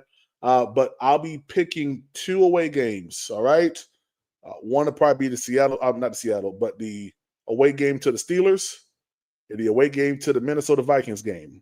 All right, both of those will be flight packages, hotel, game ticket, whole nine, bus ride, everything. Okay, so we're not taking the bus from Charlotte.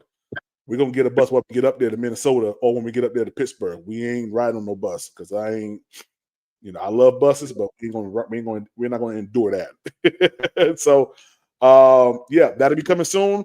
You'll be able to start making your deposits for that as well, so we can go ahead and start growing this community in a way that's tangible and that's felt throughout the Panthers spirit. So I'm done with my announcements. There we go. My bad, Demetrius. Oh no, man! Congratulations, though. Congratulations. Yeah, keep me informed about the youth program, man. Absolutely. Yeah, we'll do. Absolutely. Riz B, I gotta hear your voice, Riz. Hit the link, Riz. Riz says, shout out to my dog PvP. Hey, thank you for being a member, man, for 16 months, man. I really appreciate you, Riz. Really do, man. Really do appreciate you, man. Riz, I want to know, man, what's your score prediction, Riz? What you thinking, Riz? Yeah, I need to know what Riz B thinking. Because I know I know it's gonna be interesting. Riz, what you thinking? I told y'all mines. I'm sitting somewhere around about 27-17 Panthers. Demetrius, what's 10-point yours? win? Woo. Yes, sir. Yes, sir. Since they want to do that to us, I'm gonna do it to them. I'm gonna go. Let me see. How many touchdowns is that? That's 3. I'm gonna go 24-23 Panthers. Ooh, why do you want to do it like that, man? It's gonna be it's gonna be close, bro. It's gonna be rainy, so I don't think it's gonna be like too high scoring. So I think it'll be a slower game, like we want it to be. Mm-hmm. One of them games where we try to control the clock. Yeah. And I believe Stafford gonna give us. Do I want to say Stafford gonna give us at least 1? I want to say 2, but Stafford gonna give us at least 1. Yeah. Oh yeah. Talking about an interception. I'm thinking 3. He's gonna throw us 1. Yeah, I'm thinking 3, man. Tech Shiesty, what's up, baby? What it do? What it do? What it do? Hey, Tech, man. It's almost game time, baby. Go ahead, talk your talk. There is one concerning thing about this game, and that's who they chose as referee. Did you know that the referee of this game heavily favors favorites in these games? Yeah, I saw that. Yeah. So I'm expecting some bad calls once again. It's Cleve Blakeman, right? Wait, what? Yeah, Blakeman? Yeah. Yeah. I'm expecting some bad calls. Some very one-sided officialing. Because remember, last time we played the Rams, the refs were on us too, right? Because when we were getting ready to put away the game with the run game one time, they were constantly calling flags on us in order to give the Rams some chances, right? Y'all remember that? I can't really remember the foot. Nah, I don't know. I can't really remember. I felt like the referees was kind of even in that game. Yeah, but like look at when they started calling it flags.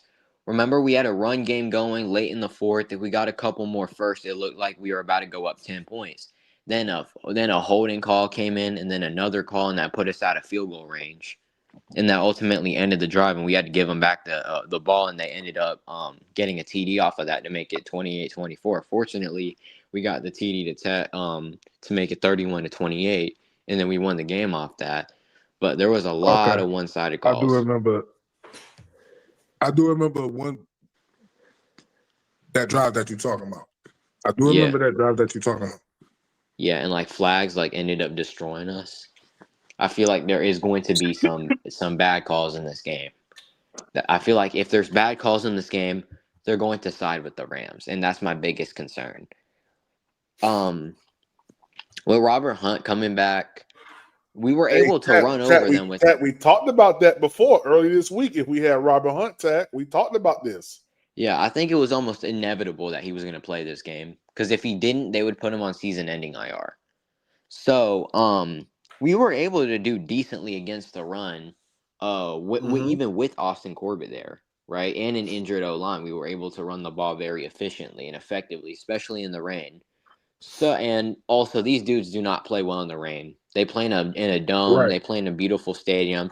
I like to call the Rams privileged when it comes to playing ball because they don't have to deal with the weather. You know, facts. They're some pretty privileged ball players, if that makes any sense, with their stadium. Makes perfect sense.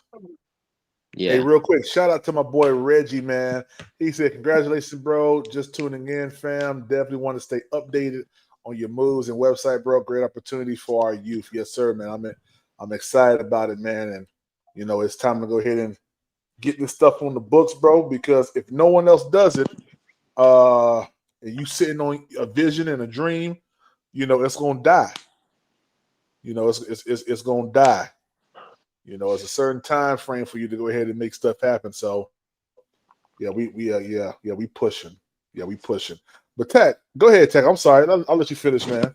Yeah, so with Robert Hunt coming back, if he comes back at least half of what he was before, I'm thinking with his first game, he's going to be probably 90% of what Brady Christensen was. That's what I expect. So we should have. And y'all remember how good Rico Dowdle was when Brady Christensen was the guard, right? Yes. After you notice the pattern, after Christensen went down, that's when he started to decline. Okay. It was only that one game in Green Bay in which Corbett was there, but that was his first game without Christensen. And then after that, they started zoning, aiming in on the run, and then Rico Dowdle fell off because of that. But now I feel like with Quentin Lake, the CB2 of the Rams coming back, I don't think this is going to be, and especially it being in the rain, I don't think we take the same approach as last time. I think if we can officially get runs going, right, with Rico and Chuba because of Robert Hunt's reintroduction, I think that's going to be it's going to be very light for a light pass amount for Bryce. So I'm thinking at the very most 150 passing yards. He's going to get 23 attempts. He's going to maybe make 15 out of 23, 147, and probably one passing TD. Because I think it's overall just going to be a very overwhelmingly rush first offense this game, especially with Robert Hunt coming back. Yeah. Especially in the rain too.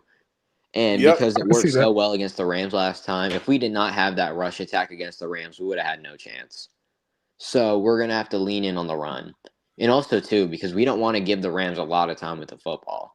I feel like with the Rams and how high-powered their offense is, if you want to chew clock and you want to have the game go by very fast, you want to essentially speed up the game. You don't want to go drive for drive for drive for drive. You want to take very long methodical drives, give them a limited amount of time, and give your defense more time to take a breather. Hey, Tack. Tyrone said your name is Alex Zitlow. Is that true? No. I knew you was Alex Zitlow. Dude, my last name's from Spain. What's your last name? Benitez. Yes, from Spain. Yeah. Tech Shiesty know how to cook good rice. I loved everything. I loved all the points that you made. I think you put it eloquently. The only thing that I feel is going to be different, and y'all let me know. Is one thing that we all know about the quarterback, about the playoffs, is the playoffs.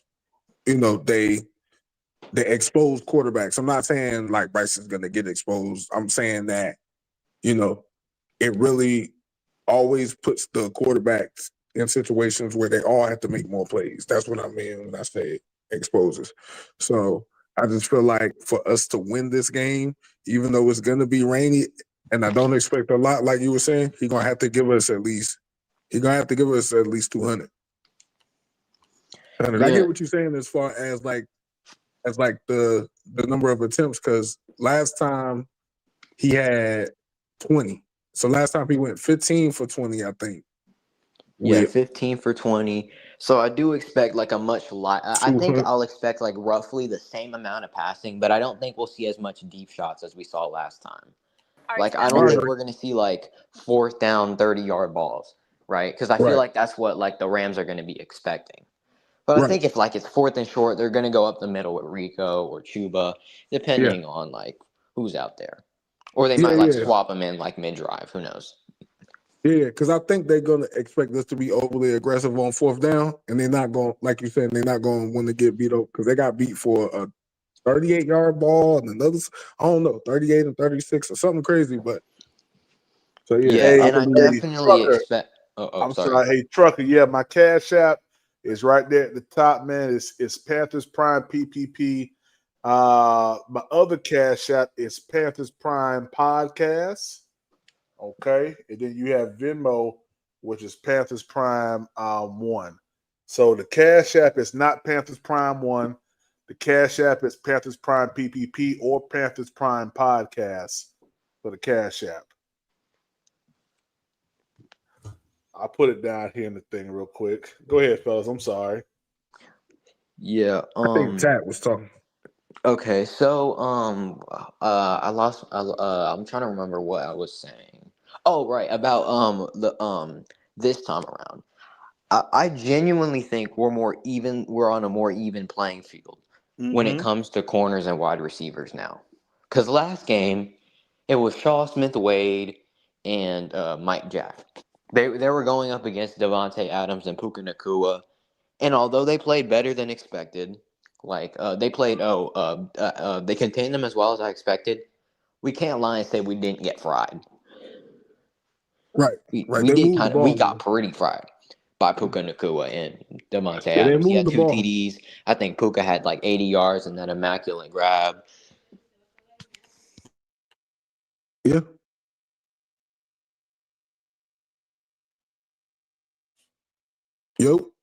Yo. Hey, shout out to my boy Trucker, man, for that Cash App, man. Let me read it off real quick. Man. Shout out to you, man. He said just for a donation, man. Hey, I appreciate you for that, man. Thank you so much, my dude. Look like we lost Tech Shiesty, but guys, we are 130 away from our goal of $120. $150 per live, and subscribe and chat love to the Cash App. Cash App is Panthers Prime PPP. Venmo is Panthers Prime 1. Demetrius, me, you rocking still right now. Let's get into this Ted McMillan interview, bro. All right, Have you watched this yet? I have not watched that one, no. Let's do it, man. All right, Smack, what do you think? I'm going to start you off with some hard-hitting questions. If you had the choice between a contested catch or breaking ankles after the catch, which would you go for? Contested catch. Okay. All right. I can see that. I like that answer, man. Yeah. I like that answer. Yeah. I like that answer. To me, that tells me that he knows what type of role he got to play because somebody ain't doing it. Yeah, I'll leave that right there. Right. Yeah. There's nothing like seeing somebody on the floor, though, after you get them. But yeah, I feel you on that. I just want to ask you, obviously, last weekend, the Falcons game, that obviously your game rode a lot on that. Did you get to see the game at all? Nah, I chose not to tune into that game. That's right. How come? Shoot, I just felt like, the Cardinals was going to play out how they played out. And I was going to find out eventually, if we got in or we was out. Yeah, that's fair. I'd imagine it's a bit of an emotional roller coaster for you. Anyways, I want to ask, kind of going back to the beginning before you were getting drafted, you talked about how your time with Bryce Young through the pre-draft workouts and everything were kind of like a cheat code and, getting ahead when it came to building chemistry. That's obviously worked out. How do you continue to build that chemistry week in and week out? Shoot, I mean, it's all about reps and, just being able to spend time together, just being able to click on and off the field. Everything plays a role into, our chemistry on the field. Yeah, and I mean, that must have been pretty special having Bryce Young in your corner when it came to getting you drafted as well. Nah, for sure. I mean, you always want a guy you always want to play with a guy that will stand for you on that table. So, I'm very appreciative of that. For sure. I mean, and you've been breaking franchise records this year. Talked about also being offensive rookie of the year. Did you feel like you had a that was a good pick by Bryce, moment when it came to playing for Panthers? I mean, I'll tell everybody this. My welcome to the league moment was when I saw Adam Thielen's kids walking to the locker room. Yeah, that was my welcome to the league moment for sure. That's pretty cool. I mean, have you always been a fan of Adam Thielen then? Or just seeing that people have kids out here? It was more like, this is a grown man business now. It's not college, not high school. That's big, yeah. Yeah. Hey, this grown man got to eat out here, man. Grown man got to eat. That's a dog right there, PPP. Yo, yes, sir. PPP. Mm-hmm. We could have been playing. Yo, we wouldn't have made it here without Tech, but yo, I told everybody when we found out that the Rams wanted him, bro. Mm-hmm. When we found out that Sean McVay almost came up 20 spots, they wanted to come up 20-something spots to get that man, I was like, yo, bro, we made the right pick, bro. We made the right pick, bro. Yeah, we did. That's why, listen, I'm not mad at Dan at all for anything that he's done. Maybe except for the Xavier Legette move up to. I'm not mad at the gamble. My whole thing is this: just give him this final year just because you're gonna do it because he's the first round pick. It's just after it's obvious that he's a scrub, please don't pay him. Let him go. Let him go. Yeah, let's just move on. That's all we can do, man. That's all we can do. People, some people may have like babies, but we're talking about 8, 10 years old now walking to the locker room. I was like, wow, it's different. I had a similar experience at Pro Bowl when Drew Brees was playing him and his kids, and I was like, he's just a dad. Yeah. This is so weird to witness that. And then when it comes to your offensive coordinator, Brad Idzik, he refers to you as a steady Eddie, just being super chilled. Does that calm carry over into the playoffs? Nah, for sure. I take pride in authenticity. So, so people know what to expect from me every single day. So I try to be the same guy every day and, try to be cool, calm, and collected. And that's always, not always easy, especially in an up and down world like this. Hey, his demeanor has changed a lot. When Tech first came into the league, he was a little mouthy, a little talkative, a little wet behind the ears. It seems like right now he's taking all this in and focusing in. I'm gonna tell you right now, next year it's gonna be a bro Demetrius. Year but 2, PPP, bro. Go ahead. I need 80 tomorrow. I need 80 tomorrow. You need. I need 80 in the touchdown tomorrow, bro. Yeah, I really need 100. That's your prize pick, bro.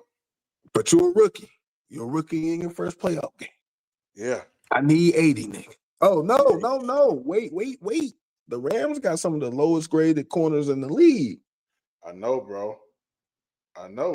I need 100 from. Yeah, I might need 100 from you tomorrow. No, I don't need 100 because that means we probably throwing the ball too much. I need 80 from you though, bro. I need 80 in a touchdown from you, bro. Let me look at prize picks real quick and see where they got Ted at the over under real quick. Let me see real quick. For this game here, let's see NFL. Man, why they got the Carolina Panthers so far down? If we the first, see they just be disrespecting us, bro. Bro, we gotta win. Yeah. We got to win. We win tomorrow, bro. They got Ted McMillan. Hey, Phantom Hunter pounding. They got Ted right now at 56.5 over under. I need 80. Shoot, they got Jalen Coke at 34.5. Nah, Coke boy gonna give me at least 50. I need 80 from Ted. I need at least 50 from Coke boy. Yo, they Coke got boy gonna give me at least 50. Look at this. They got 34.5 on Coker, but 12.5 on Xavier Leggett. Check this out now. Hold on. Watch this. That's right. They got Tommy Trimble at 18.5. They literally have Tommy Trimble higher than Xavier Leggett, who was a first-round pick wide receiver. I agree. Bro, that is hideous. I agree. I don't like tearing people down. Yo, you know me, PPP. You know me long enough, man. Yeah. But I hope I hope he realized, like, bro, Jimmy Horn Jr. played more snaps than I played, bro. Mm-hmm. And I was drafted in the first round. PPP, how are you not effective when you got that man that she interviewing, drawing all the double coverage and all the bracketing? Come on, man. You can't be the team number 2 corner or number 3 corner. I'm telling you, bro, it's the lack of he's not focused, man. He's focused, not It's not in the game, bro. It's not translating over, bro. Like, too many times you can't drag your feet on a simple reception. If it ain't you not dragging your feet, is you doing illegal touching.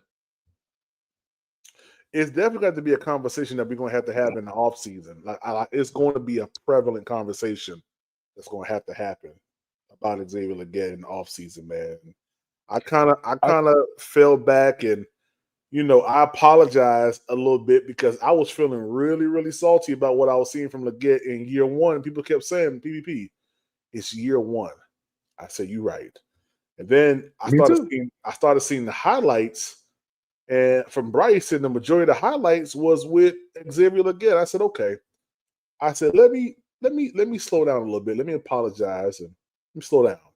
But this year, I mean, the Jacksonville Jaguars game where he allowed someone, and of course people are gonna say, well, he didn't know someone was coming behind him, driving on the ball, but still, like, how you that big of a body and you cannot box out in any capacity? Right. I don't know, man. B Print said Leggett ain't going nowhere. All right, B Print, we'll see. The NFL, but your head coach, Dave Canales, he brings so much positive energy. He's known for that. How does he show up every day and give you guys that? Yeah, like you said, he's just always bringing that positive energy. It's contagious. He's the type of guy that, people want to play for. And I feel like a lot of people, rally behind him on this team. And, he's a great coach, great play caller, and, definitely someone that, like I said, that everybody wants to play for. Yeah, and you can see, it feels like at least that he brings confidence because when things aren't always going right, like to be able to fall back on that, how does he help the team or you guys in that moment when things may not be going as planned? I feel like just be him always having that positive energy, being optimistic, whether we're down, to him, we're always up, so, like I said, it's contagious. He brings it along everybody with him. So, yeah. And someone else that brings a lot of that positive energy, it seems like, and great leadership is, of course, Bryce Young. I mean, someone who's been great at closing out games, like really clutch, to be honest. How does it make you feel as pretty much the number one receiver, but also just as a teammate when you see someone like that who looks like he's got ice in his veins? I mean, yeah, obviously you want your leader or the offense leader of the team to be someone that, when the pressure's high, he shows up. When the lights is bright, that he shines brighter. So it's obviously good to have somebody on your team to lead the way, and I have no doubt in my mind that he's going to continue to do so. Yeah, and a great opportunity is this Saturday. The lights will definitely be bright out here. Now, you guys had a matchup against the Rams week 13 and won that one. I mean, what is the messaging around this game or the confidence that you took from that last win? Yeah, I mean, obviously, that last win, it breeds confidence in this team to know that we've done it before, we can do it again. But I feel like our message this whole week is, it's a whole new season. Everybody's a clean slate.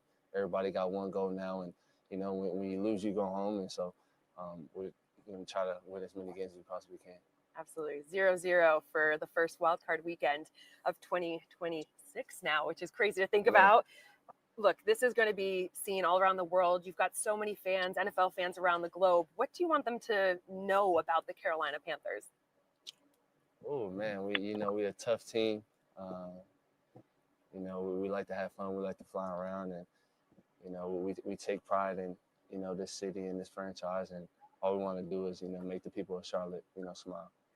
Well, I'm sure they will be smiling. This is first time in 10 years that they're able to host a playoff game. Let's go, what does Ted. it mean to the community Let's of go, Charlotte? Ted. I need 80, nigga. I feel like we've been able to feel it the past. Yeah, I'm gonna weeks, need another the frying games. out of The Emmanuel energy's been Forbes. different around here. Facts. The I crowd's need been 80, different. Everybody's nigga. been showing up a little more. So, yeah, obviously us being able to host a home game in the first time in 10 years is big. And like I said, man, we're just trying to put on a show and make everybody happy. I feel like you're Well, gonna they have definitely will be. This is my first a, time in Charlotte. My a first good time. game, but I need at least 80.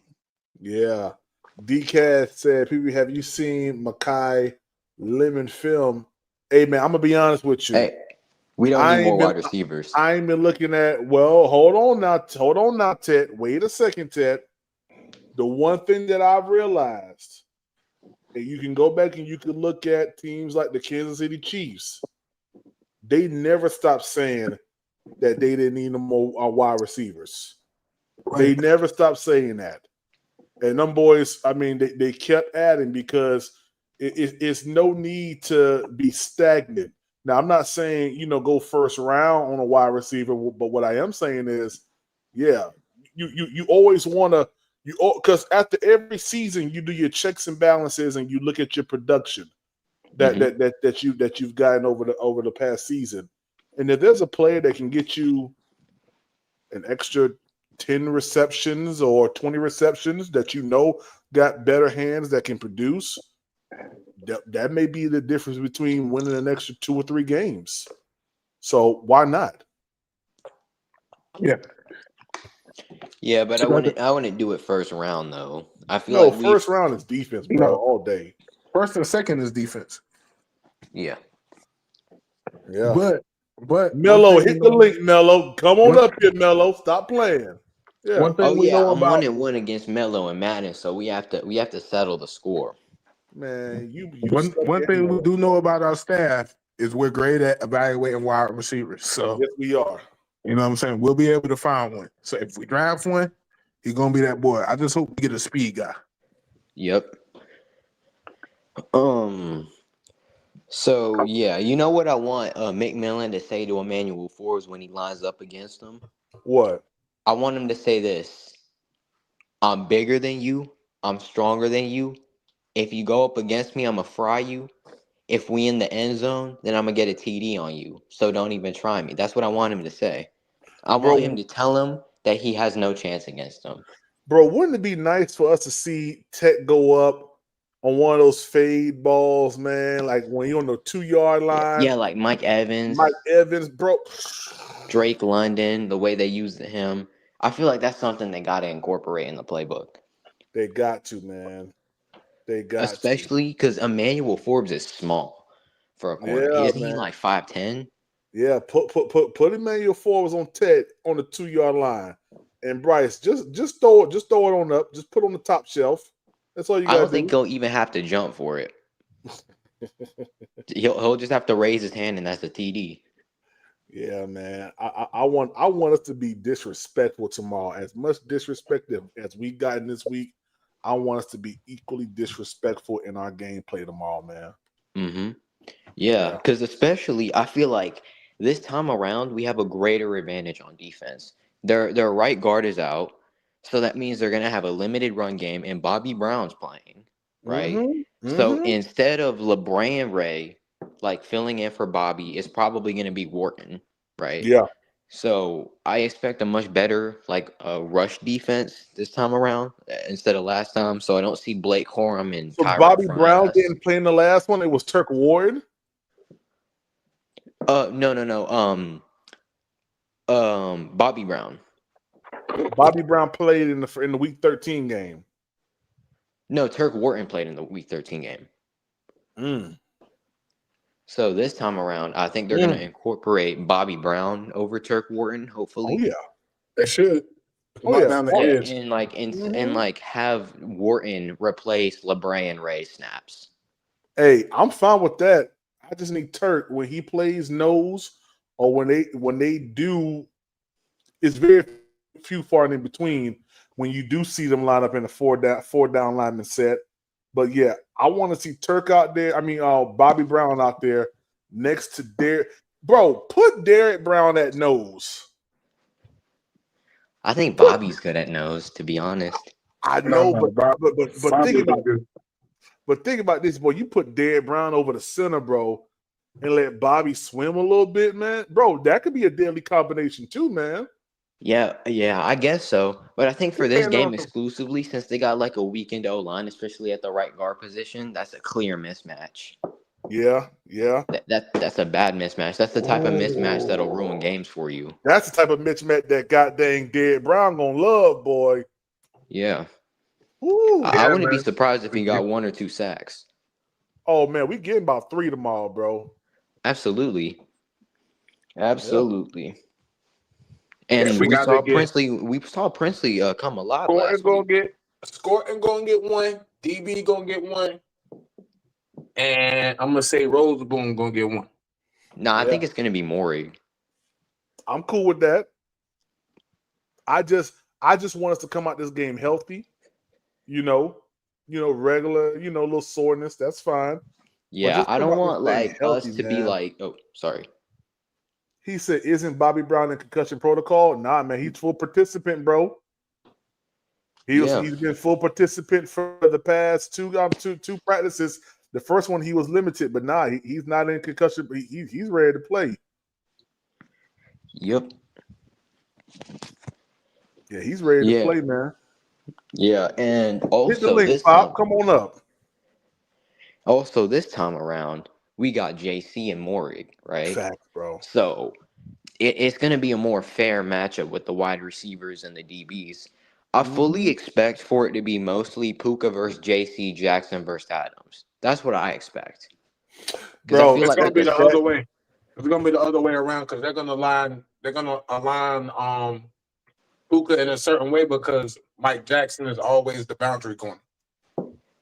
Yeah, but I feel like if it's more of like skill set versus skill set, I think JC would do well against Puka's skill set, and Jackson would fare well against Adams' skill set. Because Adams is like a big, strong wide receiver, and Mike Jack specializes in covering big, strong wide receivers. JC covers route runners, right? And Puka's more of a route runner. Evero ain't gonna do that, bro. Evero ain't gonna do that, man. He's gonna keep it. He's gonna keep it playing high. It's gonna play, and I understand why he's gonna do that. Because if you start moving moving cornerbacks around, what happens? Okay, so boom. Say for instance, we got JC covering Puka, right? The whole entire time. What happens when Puka goes into the goddamn slot? I mean, but honestly, PPP. As a defensive coordinator, I'm gonna make you make that adjustment. Because if you're telling me that you're gonna have to keep him in that formation the whole game, and you can only do a certain amount of things out of that formation. Because if you I get what you, but you get what I'm saying, right? Like if you throw him in the slot and JC is following him into the slot, who's gonna play outside cornerback then?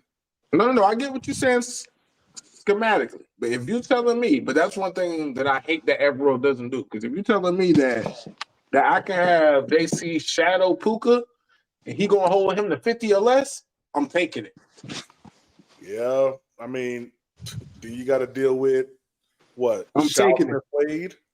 I'm taking it, bro. 50 or less, I'm taking it. From Puka, I'm taking it. Yeah. Yeah. I'm Also, taking that. Because another that massive basically issue on shuts defense is down Shaw Smith Wade. over half of that. Because that basically shuts down over half of their passing defense. I mean, I know it's not that clean with the math and stuff like that, but I'm just saying, if I can, like I said, if I know JC going to hold them to 4 for 55, 3 for 42, something like that, I'm taking it. Mm-hmm. Poppin', what's up, man? What's up? What's up? What's up? Talk to me, man. How you feeling, man? Tired. I'm tired, boss. Tired. You off that road now, right? Yeah. I'm basically local now. What I'm doing now. Okay. I wanted to get off of OTR. So yeah, I'm just Hey, boy, working this. that OTR, boy, that thing beautiful, boy. I ain't gonna lie. It is and it ain't. You know what I mean? It ain't nothing. It ain't nothing finer. You drop it down off the Jersey Turnpike, off that bridge, right before you hit the toll plaza. Ain't nothing better than that. On a Yeah, I mean, windy day. nah. Yeah. Or driving through Oklahoma with winds going 50 miles per hour. Oh, that's beautiful. Yeah. Your trailer is fishtailing side to side because you empty. Yeah, that's fun. Yeah. Yeah. Yeah. Make you You make you better, suck in a whole lot of seat. Yeah. yeah, you better pull over. Hey, Pop, um, talk to us, man. mhm. What you think about this? What you think about this matchup for tomorrow, man? Just give us your thoughts on everything, man. um, Man, I think the guy's gonna come in locked in. Um, I really do. I don't think nobody's gonna come in half stepping. Um, Evero is probably gonna have Mike Jack on the number one as he usually does. That's just how his game is. Um, I'm glad to hear Bobby Brown's back, so that means we're gonna get some rotation. Because he definitely makes an impact on stopping the run. And I hope that we can pin him back sometime where we can maybe see what Princely can do, man. I've been really trying to see if he's gonna, turn into something. This would be a great game for him to get after a non-mobile quarterback. Yeah. So that'd be great to see.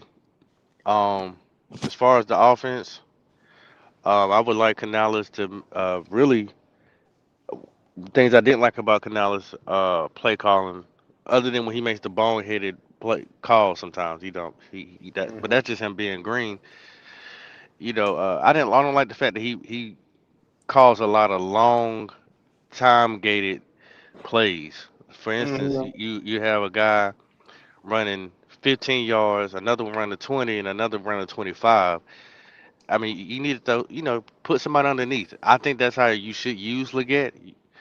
Have him going to like some 7 route slant crossers. You know, So real quick, I'm so sorry to cut you off, but mm, that's kind of what we was talking about. So, are you essentially saying that Xavier Leggett is no longer a threat for the deep pass? well, I'm not. I'm not trying to bash anybody. All I'm going to say is that if you honestly look, I've seen Leggett wide open a lot of times too. I've seen a lot of bad balls thrown to him, and I've also seen Leggett make some bold-headed plays. Mm-hmm. So I know he has a focus problem at times, but I think it's because you don't get him going early. If you don't get him going early, he's just out there running. He's been doing great on his blocking. He's been running better routes this year. I'm not gonna hold his feet to the fire because I knew he was a project. I knew that's why they took him when they took him. But my thing is that I do not appreciate Canales not calling some of the same routes that he calls for Coker. Mm-hmm. I haven't seen Leggett do a stutter route yet. Not yet. I have Mm-hmm. not seen him be the number one option to go to in the first read. Not seen it yet, but I've seen you call him to go do some wide receiver screens. Come Mm-hmm. on, bro. And literally, Leggett is the fastest player on our team. Like that's what the numbers say. Hey Wait, Pop, is it Horn? Hey Jimmy Pop, you Horn? see your screen, right? You see your boy in the bus, right? Mhm. Yeah. Oh yeah, you pulling up, Oh yeah. Oh yeah. Smooth turn though. Yeah, smooth Coach. turn. Yeah. Uh, Yeah, I used to drive for this company, man. SC Coach, man. Yeah. Yeah. Smooth turn. Look I've at that. seen them. I've seen them around. Yeah. I used to drive that old black bus. I used to call it the black horse. The Black Horse Boy, Stallion. black horse come down the mountain by 85 miles an hour in West Virginia. Wide open. Wide open. That Hey, old black everybody, horse. call me crazy, but could Xavier Leggett be our secret weapon this game? Well, see, the thing In what is, way? man. I feel he- like they're more expecting things out of McMillan or Coker or Rico or Right. Chuba, but like, where in their game plan for the Rams is Xavier Leggett? I don't think they're noticing him. Nobody's paying attention. 'Cause it's so many. It's so many more people ready to beat him down than to actually just let him progress. And let's Like not act like Xavier Leggett is a complete bum. We've seen him have flashes, especially he, in that Atlanta game, that Jets game. He can be a deep I mean, target, that right? Jets game was already won, in my opinion, by Bryce. So but that but was we've watched film. The man be open, bro. It just depends on if the court. If for one, what happened was a lot of times at the very beginning of the season, 75% of the passes were going only to T Mac, as if nobody else existed. Like for real, like that was a I lot. He was, I can't be mad at that. eh, That's a which pretty is strong fine. point. But Leggett, you know how many targets he's had this year? How How many? many? Like 63. I don't think it's Mm-hmm. that many. That's Yep. low. Yeah. Hey. And he's like 10.9 a clip every time. Like from when I was looking at 10 or 10.2. So he's a Yeah. Nah, first down. he got 300 something yards this year. My thing with Leggett is Coker played 5 less games and equaled your production. Facts. But the thing is, you can't say it's drops, so we know it ain't that. I also guarantee you that I've seen him open. He just doesn't get the targets. He's been I, open, son. Hey, You're right. you can't trust him though. I mean, would you trust him with the game on the line? Bryce already did that one time. how Yeah. long? Hold on, man. We can't, man. Look, wide receivers catch and wide receivers drop balls. You just don't stop going to them. Nobody has proven to the point where they're so damn good that you can neglect somebody else. Bro, we trying to win. Everybody got to do their part. You can't just say, "Oh yeah, I'm not coming to you." He was catching passes last week to get us up the Well, field. it's too late now because they got your boy playing 30% of the snaps, and I'm I mean, okay with it. Yeah, it is what but it is. I'm not I'm Get not them mad. snaps to I'm not Coker, mad my at nigga. it. But my thing is, it's better that he works out than he don't. Yeah, In my I'm opinion, with because you got 5 years. Like, how long did it take for Steve Smith to get on the field? It took him like 3 years. We're so ready to get people out of here so quick. Like, if people want me to I have mean, Grace but for that's Bryce, because he was drafted as a punt let me have. returner, though. I I mean, get it. Steve Smith's situation was a little different. I get it. But if people want me to have Grace for Bryce, we gotta have Grace for XL too, right? No, because year one, y'all was throwing everything at Bryce. Year two, I mean, Pop, you just changed your thumbnail. But this the thing though. I didn't lose anything getting XL. I didn't lose players. I didn't lose, compensation for XL. And I knew he was gonna take time to develop because he only had 1 year of college. Yeah, Why are we but guess acting like what? he's Right. like he's But guess what? Bryce Young had a not bad putting him head on T coach Mac when he level? came. But guess what? Bryce Young had a bad head coach when he came into the NFL. I get it. I mean, this is year two for XL. This is year two. Yeah. Year two. That's all I'm saying. Year two. He didn't get a lot of targets. Last year I thought he had problems getting open. This Yeah, year I don't see him having problems getting open. He This just year I lost. feel like they're using him as a decoy. I Get mean, everybody else open. I mean, when you throw the ball to him, I mean, I'm trying to be nice, man. Man, you gotta make. PvP, I got you, PvP. PvP. You Where's gotta the make drops, routine. You gotta make routine catches, bro. You got That to, ca- bro. bro? what was If that? you can't, bro, you can't say that if you only get target one time a game, and then if you But go back and bro, look at the tape and he's open, you can then it does look, you can't make stuff I, up. I I agree with you mostly. But if you only get 2 targets in the game, and one of them is an overthrow or an underthrow, and the other is a drop, we gonna remember the drop. Like what was the game that we played? Was it Tampa Bay when he's running across the middle? What is it? A skinny post or a post? And if he catches it, he's running. I'm not saying he's going to score, but it's at least a 20-yard pass, and you Was that a good drop it. pass? Was that Yeah. a good one? You talking Yeah, it's about a the one pretty where he decent was? pass. But I also remember later that game, Yeah. he Because redeemed if he himself on a catches that, third down and got like a first behind the lines. Remember, yeah, he and like if he catches that pass that I'm talking about, Bryce is over 300 yards. That's what type of pass. What I'm saying is this: Every pitch, every pass that he doesn't catch, if he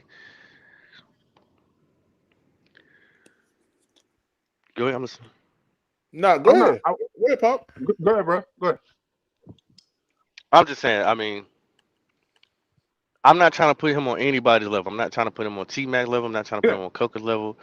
But I feel like we have a good wide receiver core, but he just needs more opportunities. I think The quarterback got to get in rhythm, but you also got to get your wide receivers involved. It can't be.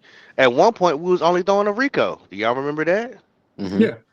I mean, no, you're right, bro. My whole thing is I'm not completely ready to throw him out. Wide receivers typically show in year 3, but if you telling me that he doesn't show anything in year 3 based off what I've seen so far, I'm not surprised, bro. Like I said, my whole thing is just like you said, he is a project.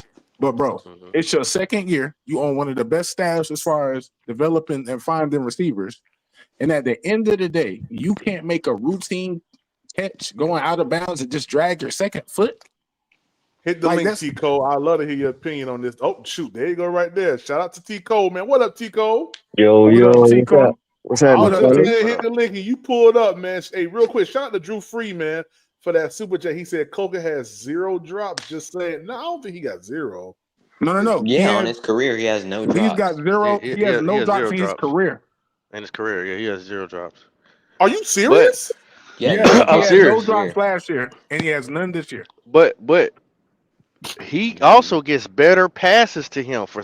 Oh my I don't know. gosh, yo. I think he do. Man, I remember that one game. I can't remember what game it was. They actually targeted Excel a lot.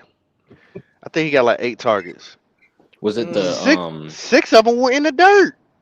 Yeah, for I said, whatever damn. reason, man, that connection ain't there with him and Bryce, bro. It ain't.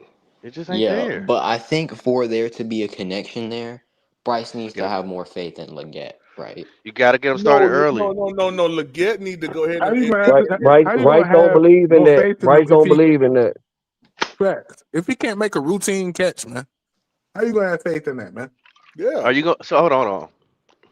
You're not being fair. Cause T Mac has dropped very simple passes. But very simple. Hold on. Let me hold on, Poppin. Are you concerned about T Mac in any type of way possible or shape or form? This what I'm saying is that he gets hold on. Listen to me, Tico. Hold on, Tico. Listen to me. He's getting more opportunities to redeem himself. Yeah, true. That's all I'm saying. But you can tell with your eyes, Poppin. You good. Because one person one person gets one opportunity, the other wide receiver gets 9. But bro, Come on, bro. Y'all think that's when fair? He gets opportunities, he typically doesn't deliver. Most of the time, he's gonna throw the tip because if you throw the tip 5 times, he probably gonna catch 3 of them, maybe 4. My bad. Listen. If any of y'all played any sport, which I'm pretty sure all y'all, whether it was basketball, football, whatever, right. and if you weren't the starting point guard or you wasn't the quarterback, if you was on a basketball court and you wide open, the point guard only gave you one pass for you to shoot for an assist, and you missed that 1-3, he never come back to you again. Come on, bro. You think that's fair? Like, come, are we Hey, really? bro, Nah, I'm saying, that bro, ain't what I we made talking point, about. bro. But When we talking hey, about y'all, Apple, y'all see go the ahead. screen real quick? Y'all see it? This the play right here. I'm gonna play it real quick. Then I'm gonna take it off the screen. You see All what right, it let me see is? it. Empty set. You got Excel right here. I see him. Yep. On the inside. Here we go.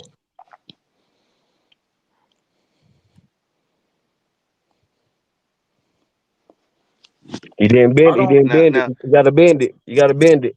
now, look what the defender was on him too. No. Yeah, but he That's didn't because bend the that's route. his fault. But that was a suicide. That's his fault. Adam Thielen catch them. Coker catch Yeah, them. Boy, that was a suicide. If he would have caught it, well, he about to get knocked because out. he's No, got to he got hit anyway. He got to catch it. he's got to bend the route across the receivers. I mean, across the DB's face, and he didn't do it. Yeah, when you get So past that dude, when you get past that linebacker, you got to bend it. You got to bend it in. He did like a half turn. yeah. So again, another bad route. So why would you throw to him? Like it's like, bro, and I think it might have been another throw. I don't know if that's the throw I was talking about, but that's just one of them lapses in concentration, bro. T Cole will tell you, like, bro, it's the Yeah, little minute finer it details, bro. is, bro. It's the little things like when y'all see him when like he can't catch the ball going out of bounds, or he lining up off sides, or he he's jumping for passes that he don't got to jump for, falling on the ground, and when the ground making the ball come out and shit like that. I'm telling y'all, the dude was a high school quarterback. He was hurt his freshman year. He was hurt his sophomore year. He ain't been playing receiver that long. Yeah, he hasn't. He's Now, raw. whatever he has in his tool bag, it's gonna take a while. It's gonna take a Mm. while, and we ain't saying he trash. We just ain't got that long to figure it out. You see what I'm saying? Why we Coker is don't? on Coker. I mean, because he's a first round pick, and if he's not panning out, then if rather than have him as a number 3 or number 4, they would trade him. Well, I hope they trade him, man. I hope he goes somewhere else where he can where they Where he the can be fan a base number 3, where he can be a number 3. the fan base To your got point, though, bro. patience and where he can develop more because we just got so many legends on our team right now They're that I not. mean They're not going to Nah, trade for to your Leggett. point, though. Wait, Oh, wait. go ahead. They're not going to trade for Leggett, and Leggett magically just start doing better, bro. Tell me one wide receiver that has left since we've gotten Bryce that has left this team that has done better. There isn't any. that's because Yeah, we haven't drafted and developed anybody either. This is a young yeah. core. We pretty much betting on his intangibles and his upside. That's what we basically saying. Hopefully he can go somewhere and somebody can get some use out of him. We ain't sure or guaranteed that he gonna pop somewhere else. We just saying he's too big and too fast not to pop. So when we drafted him, y'all expected him to be DJ the Moore number was one. before Bryce. That wasn't Nah, after Bryce. I didn't expect him to be the number one So because why are we he did acting like that? Because I he did. didn't. No, To what I'm your Because point, saying is T he's that Cole. big. no, How does you're not understanding. It's a performance based business, bro. No matter where he was picked, no matter what we was thinking about, he ain't doing what he's not right? putting up number 2 numbers. That's And why to your point, T That's Cole, why Tico, he's Coker has not getting overtook number how him. two you targets either. how you Bro, line up off okay, sides hold on. and Okay. Coke, Let's go last man. year. Let's go last Look year. He's at not what he's getting number doing with two. his target. But he's Look at not what he's getting doing with his target. Coker ain't getting number 2 Tico. targets. Coker Tico. not getting number 2 targets. Go look. Coker's Just not take your getting number time. 2 targets. I understand what you're saying. But But it don't go make look. sense though, Papa. Listen, I ain't Tico. got to Go look at look. nothing. I know what Tico. I understand, but you don't even know what I'm about to say. I you saying. want you Go to go look at look. some stats, right? No, you can look at the stacks, but if you go look at each game, it's a lot of I know his games where targets, bro.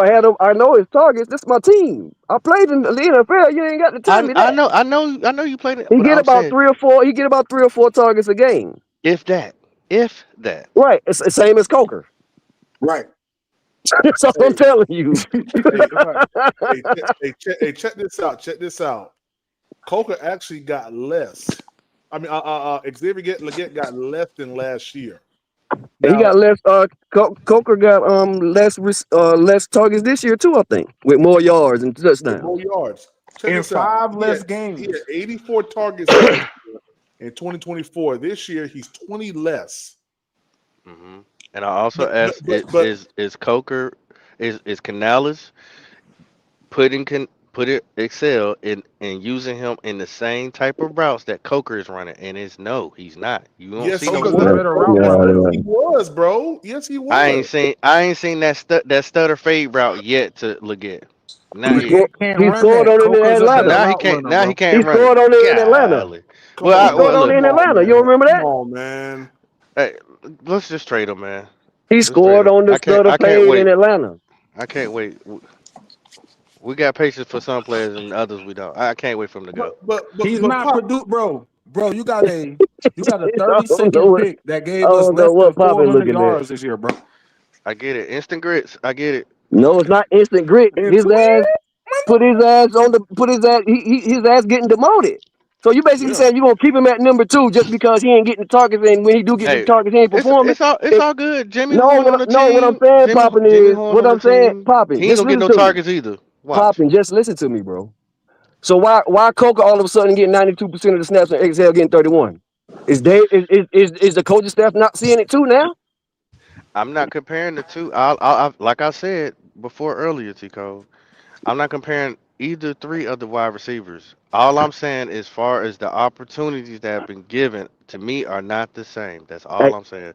But But hey, what look, I'm saying I is don't you want to. can you can I you don't want to be can the XL apologist. Like I said, I agree. I want him to It's go too to late. another team. Too late. You're We got, there. we got, we got nah. We But got Jimmy Horn. Jimmy Horn ain't gonna get no targets either. Watch. your outlook is the That- problem though. What I'm saying, bro. It's my opinion. It's just my Yeah, opinion. That's no, all, brother. I know what your opinion is. What I'm saying is that ain't how it go in the NFL.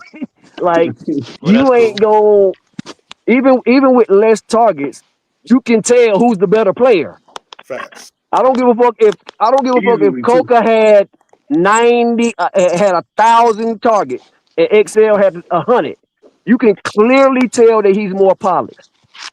Okay. Mm-hmm. 10 times more polished. Now you can say give him time to develop and instant grit, which basically you saying the same thing we said. Coker is better than him right now. He was better than him when he Right now. came in the league. And That's I'm what cool with we that. ain't saying.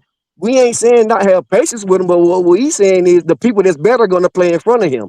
So if he's a number 3 or number I'm 4, cool with that too. I'm not disagreeing with none of the things you're saying. That's what I'm saying. I don't know why you know what I'm saying, you giving me this long spiel. I'm not saying that if he takes number 3, that's fine. I just want these 3 guys to work out. Period. I think we have no, well, we a want him to young work out. I want him to nucleus. work out too, but We he's all And, want not. to work out, my but nigga. Hey, you know what I else? some want him people don't gone. want him to work out. I Some want people him want him gone, gone. bro. I want him See, gone. I want that's him what I'm saying. gone. So. Yeah, I want But him you know, gone. hey, he's on the team right now. So Let, look, we just let trying to get this Bryson win Tremaine tomorrow. let Bryson Tremaine get those snaps I'm a, that Excel was getting. Yeah. Yeah, PPP, we got to give him at least 3 years only because wide receivers typically take at least 3 years. They're going to give him 3 years nah, because he's a I ain't first gonna give him round 3 pick, bro. Who get him take out of 3 here. years? I ain't gonna give him Huh? 3 years. Who take 3 years? Name me a first No, no, round no, pick no, that no. took 3 years. No. Higo, what I'm saying is, you know how they normally say in the third year, wide receivers typically like put it all together. You know what I'm I saying? mean, Jameson Williams. I mean, but we would have saw something that would make us want to see a third year from somebody if that was the No. case. I agree with you, bro. No, I see You what I you can ain't say. I be. see what you saying because he's a I ain't first seen round pick. Adunze do nothing yet. He was a first round pick. Who? I'm. Adunze. Well, I you ain't better seen him pull do up. nothing. You better pull up a Doomsday numbers this year, boy. What are you doing? Let me pull He it up. way better than Coker. I mean, way better than XL. I just asked what he doing. I just think he. He I just 1,000 think. yards. I don't know if you said that or if Nah, they've been running the or if ball. Papa said that. All they receiving yards spread out. They've been running that bitch and spreading it out. Yeah, it looks like he got 661 yards, 6 touchdowns, 44. Wait a second. He got how many targets did he get this year? Wait a doggone second. He Okay, been hurt too. he got 90 targets, 44 receptions, 661 yards, 15 average, and his longest was 37 yards. 6 So touchdowns. okay, so and XL got what, 400 something yards? And no, I think he Excel got got 300. he got 300, bro. 300 with 67 targets. So what's the name got 30 more targets than him? How many more touchdowns? How 3 many more. touchdowns does Excel got right now? I think he got 3. 2 or 3. Yes, Okay, 3. yeah, He got one he got. against the Finns, one against the Jets, one against the Falcons. All right, so Roma Dunze got 6. So 30 more 30 more targets, 200 more yards, 300 more yards, and 3 more touchdowns. Mm-hmm. I mean, that's And he's got them more. boys. He's got 30 more targets too, though. Hey, but guess what? True. Guess That's what? true. Those receptions, they turned into goddamn points and gave him access to get more yards too. Bro, Shoot, Hey, but he's a this what first it all round come pick. He down. not getting 1,000 yards. This what it all come down to for me though. No matter how you feel about the 3rd-year rule or whatever, man, we got a bottom first-round pick. At the end of his 2nd year, that we can't count on for 30 yards come a on, game. Demetrius, man. No. I'm saying I'm agreeing with you, PPP. What I'm saying is we can't count on him for 30 yards a game. I'm saying that's a problem. Facts. That's a problem. But okay, I thought you was gonna go down the road of Especially saying off of one target. he's a bottom first round pick. I don't care if he was a bottom or No. I'm saying or top. He's a first Yeah. round pick. And Yeah. the issue that I have while people saying PPP, you shouldn't be so hard on Excel. Organization did that. They moved up to get him. So they saw something in this dude that was like, man, we cannot wait till day 2 to let him stay on the board. Let me go get him now. That's their fault. He should be mad at them. Yeah, he wasn't a first-round receiver, bro. He was, bro. When you got Lad McConkey sitting there and you draft him over Lad McConkey, that's a problem. And I'm not saying that because Lad McConkey is eating right now, because I wanted Lad McConkey in the draft. Yeah. Katie said Roma Dunze only played 12 games this season. God dang. 1, 2, get hurt. 4, 5, 6, 7, 8, 9, 10, 11. Yep, 12 games. I think we all can agree that our offensive struggles is bigger than XL and Bryce. I don't know. I know people want to say Bryce doing a lot better, and which is true. But why we still can't score more than 20 points, bro? I agree. We 6. No, I'm just putting it out there. Like, this is just just speaking in general or whatever. Like rhetorical as far. I mean, if you got an answer for me, I'll love to hear it. But no, nigga, I'm I mean, agreeing with you. we keep saying Bryce has earned his contract and he's doing a lot better, and stuff like that. I mean, y'all see my avatar. Yeah. So I'm not a Bryce hater. I just know that a lot of the time he's the hindrance. And it's not that he's trash, and it's not that he's, losing the games for us all the time, but it's like we need a little bit more. And I know that's all we got right now. That's all I'm saying. And it's like I'm trying to figure out how we can't. People saying we don't need to drive offense, we need defense, but the defense been balling. I know we don't have an edge rusher that's gonna get 9, 10 sacks. I know we need linebackers, but our problem has been offense. And I don't until we can score more than 17 points, it's gonna continue to fall on Bryce. Even if it ain't Bryce, I don't know if it's Canales, I don't know if it's the play calling, I don't know if it's the timing, I don't know what it is with the offense. I mean, we'll have to see offense at like Chico, what do you think is a 100%. good stat line for Bryce Young that you would feel comfortable with seeing week in, week out? Them games that we won when he only passed for like 200 with no turnovers. That's the type of game. That's a Bryce game. Like 200 yards, 2 touchdowns. You'd be comfortable with going forward. I mean, if we win, hell yeah, I'm comfortable with it. Okay, gotcha. I'm comfortable with it if we win, but we need more. In some games, we're gonna need more than that. What would you want That's out the of only your thing. franchise quarterback, Tico? What would I will want? See, that's the thing. I will want. At the end of the day, I will want wins. but I would want a quarterback that could adapt to any situation in the game. Like it can't be okay. We can't run the ball today, so we gonna lose, and we gonna only and then we even though we can't run the ball, we still gonna only pass for 150 yards. Like if we can't run the ball, we at least should be able to throw the ball. Yeah. Right. You see what I'm saying? So it's almost like I don't know if the plays are handicapping us, if Dave is, sticking to his guns, if he ain't being more creative. Because we still ain't seen XL on no drag routes. You know what I'm saying? We still ain't seen no fade. Like Temple Bay throw 2-3 fades a game to Mike Evans. Throw that bitch up, bro. Throw it up. it. All our receivers are big. To answer your We got question the though, tallest wide Rashawn, bro, receivers. I think it comes down to. All right, damn man, I don't like this. All right, so yeah, I think it comes down to this, bro. Cause man, I don't like to say like negative stuff to start controversy, but hey, gotta keep it real. It is what it is, dog. I think it comes down to the fact that Bryce is not Canales' type of quarterback that he wants for his offense. I'm not saying that he don't like Bryce. I'm not saying that he don't I see see some exactly. good No, in you know what Bryce. you mean. Just like Frank Yeah. Wright, he won't Frank Wright's guy either. Exactly.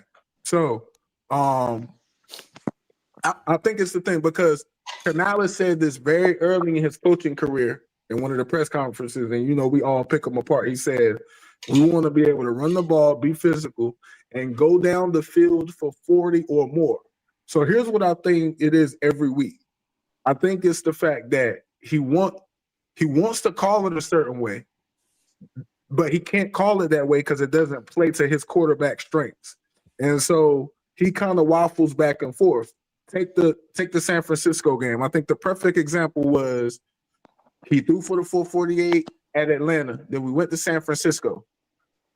He said, I wanted to build off of what we did the previous game. So to me, what that was Canales feeling like, okay, he's finally got it. Like he put it together. Now I can call the game the way I want to call it. Because I've always thought that Canales wants to be pass first. We can see that because his first year he was like 65% pass.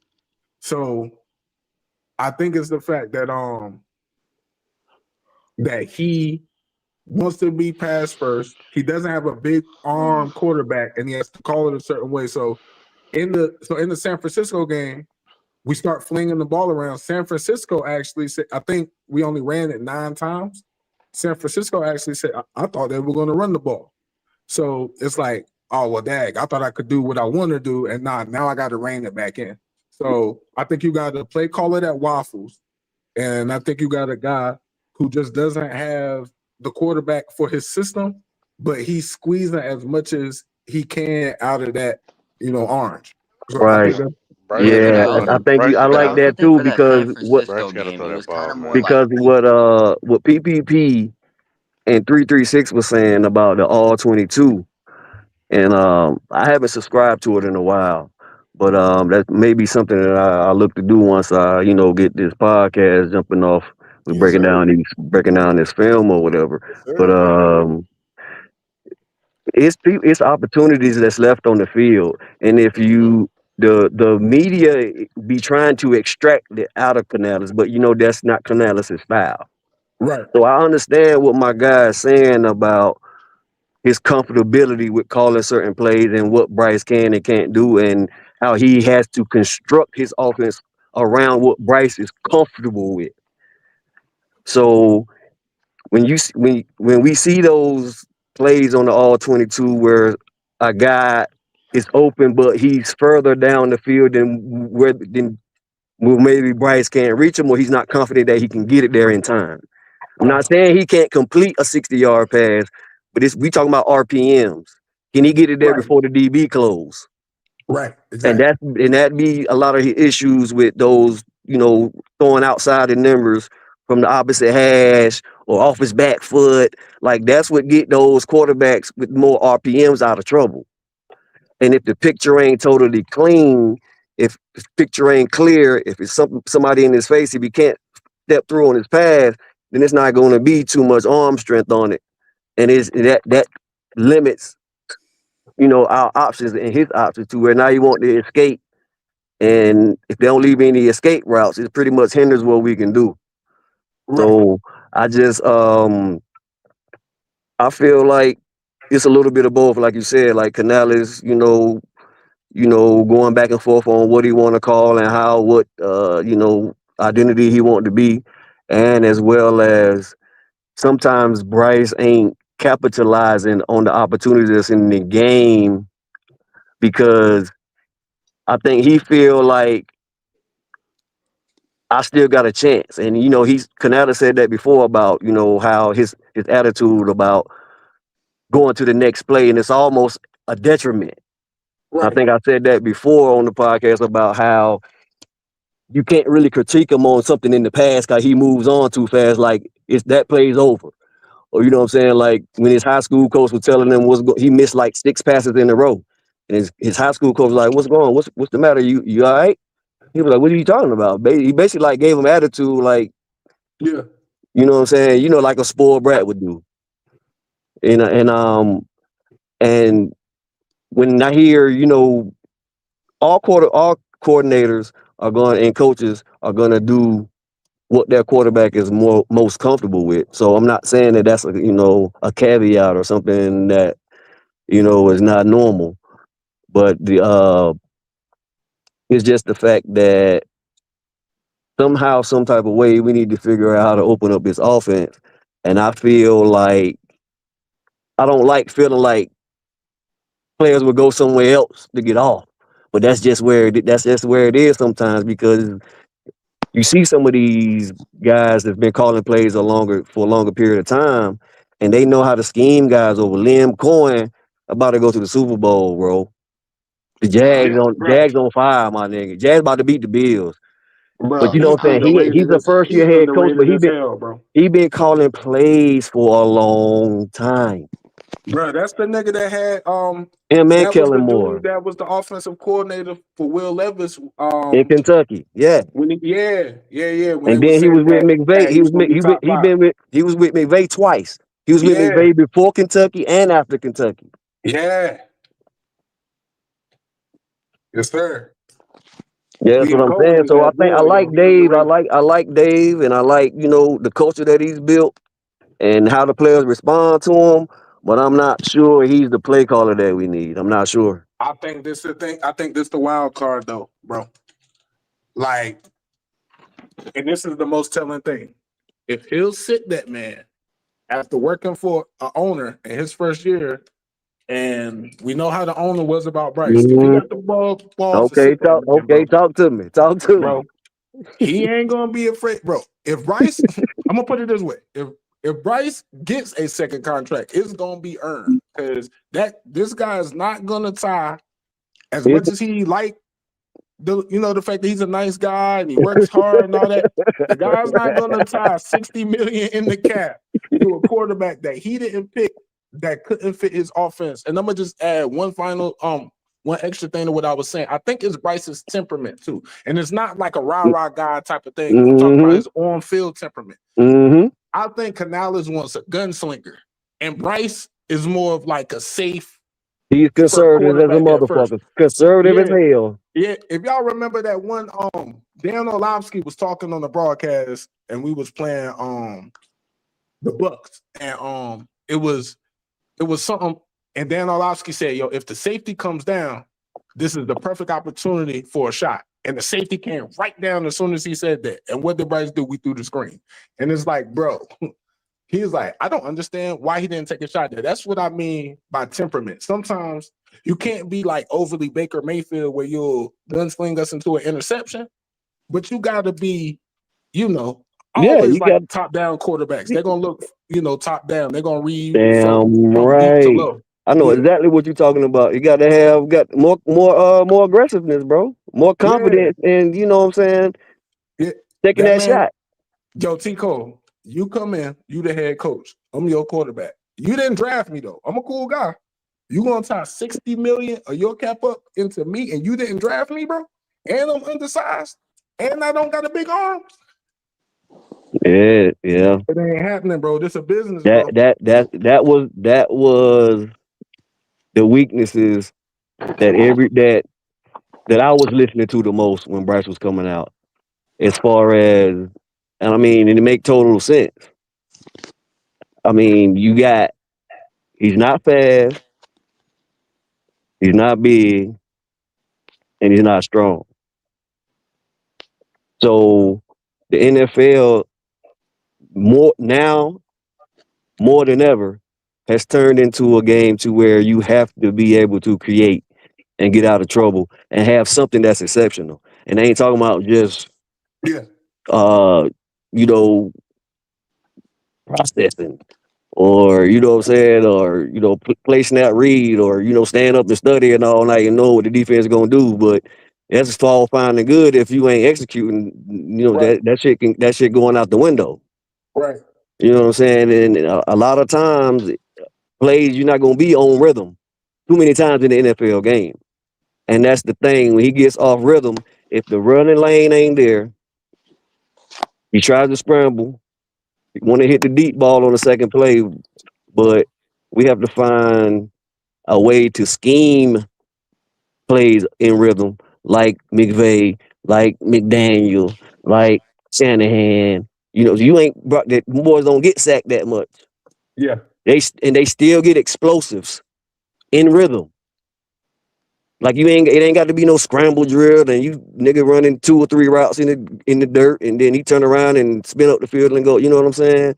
Play action, drag routes, post corners. And I don't know whether and like we said before, until we watch the all 22 and really break it down and critique everything, we don't really know who's more at fault. Is it more Bryce? Is it more Dave? Is it more of the receivers not getting separation? Is it Bryce not taking the chances? Can he see the guys when they running down the field that far open? Do he feel confident he can get the ball down there when the guy is running wide open? But Tico, 15 passes of 20 air yards or more all season, bro. It's 17 games in the season, as we both know. You mean we threw an That's average what of 1 pass a game? that That's goes back. directly That goes back to attributed. that goes back to what you were saying about temperament, bro. Yeah, it's like, Because come on, bro. even if that ain't what the coach called, you gonna take a fucking shot. Yeah. Bro, I ain't even gonna. I want y'all to see the correlation about temperament now. I was in middle school in the 7th grade. Okay. And the coach called a 44 lead or something. We ran the power eye, 3 backs. Okay. He called Sound like straight up the middle, right? Yeah, he called a 44 power up the 4 hole, 2-4. Yeah. Right in between the guard and the tackle. And guess what I did? I was supposed to carry out the bootleg fake. I kept that bitch. I kept that Did the bitch. play work? In the 7th grade, nigga, I had the temperament to be like, nah, I don't think that's gonna work. I'm finna do this shit. I don't care. I don't give a fuck what coach say. I came to the sideline. He grabbed my face, man. He was like, "What was that?" I was like, I think I tried to. I can't remember what I said. He was like, I ain't called that damn play. What But was the end damn, I'm result? How telling many you, like, yards? sometimes you got to be Baker. You got to be Brett Favre, bro. Yeah, sometimes you got to. Wait, what was the end result of the play? Yeah, what was the end result, Tico? You got a first down? Oh yeah, I got the first down. Them bootlegs be wide open. On that level. Yeah. I always got off on the bootlegs because they ain't never see it coming. Yeah, I think when Because you I kept improvise that for the joint. better, I feel like that's always better for the offense. Like if you think a play is gonna fail and you have the opportunity to improvise it and get like a couple more yards and potentially a first, I Yeah, feel like that's what you have to do. yeah, If the because coach gets mad, the even coach Brady, gets bro. mad. But a first down is a first down. Keep the chains moving. I'd Brady rather a was coach on get mad at a me than us failing on a play and now it's 2nd and long, right? exactly. And Brady Hey. was on a Brady. Go ahead, PPP. Oh no. I was gonna say, do y'all remember that time that Ron Rivera wanted to go ahead and put the field goal crew out there on 4th and 1, and Cam and Devin Funches was yelling at him from the field? Hell yeah, like what the fuck you doing, man? No, we going for this Yeah, shit. we going for this, man. Even though we did. even though we didn't get it, do y'all remember that playoff game against San Francisco where it was 4th and 1 from the goal line and Cam kind of tapped his chest like, yo, let me try. We didn't get it, but it's just one of them things you got to have that temperament like, yo, I could get it. I remember that, bro. Yeah, Dave got the temperament. And sometimes Dave got it. We just got to have Yeah, Bryce and just need it. remember, to your point, remember that one game like back in 2015? It was like against Seattle in Seattle, where like it was a completely different play call, but I think Greg Olsen improvised it, and it ended up being busted coverage for a TD. Week 5, yep. Mm-hmm. Yeah, yep.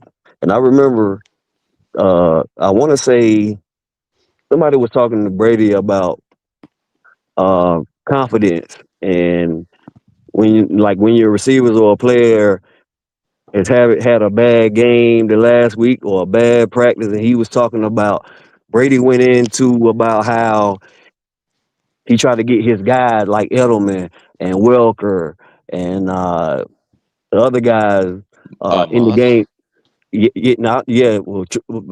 Definitely Moss, but I'm talking about a little bit further back in the day. I can't remember those guys' name, but you talked about how you You talked might be about talking about Troy Brown and all that. Troy Brown. Yeah. That's exactly what I was talking about. Deion Branch. Yeah. Yeah.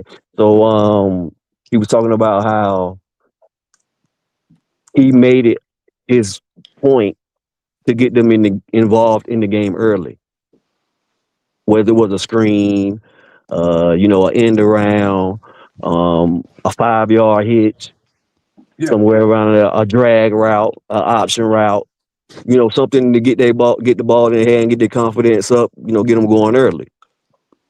You ask Bryce something about that, he gonna go back to, I trust the coaches, I trust my receivers, I trust the process. Like, he has no type of temperament that you would want to see in a dog type of quarterback. I don't care how he acts on the field or how he acts. Like, I know people saying, it comes out on the field after he makes a play, but anybody gonna celebrate after the fuck they make a play. Anybody can do that. You know what I'm saying? The people that's the dogs are the people that, that talk with a little bit of confidence and then backs it up. That's what makes prime time so special. You know what I'm saying? Even Josh Allen don't Josh Allen don't brag or boast like Prime did, but you can tell that he talks with confidence. He plays with confidence. Your quarterback. You see what I'm saying? So you got at least one time you got to stay, like when it'd be perfect timing for him to come out of that shell and to say something. It ain't even like it's politically incorrect, or it ain't even like it's wrong for the media, because all of the dog quarterbacks, the elite quarterbacks talk like this. You know what I'm saying? Like, why? What's the problem with you saying, yeah, you know what I'm saying, we're gonna try to get involved in the game?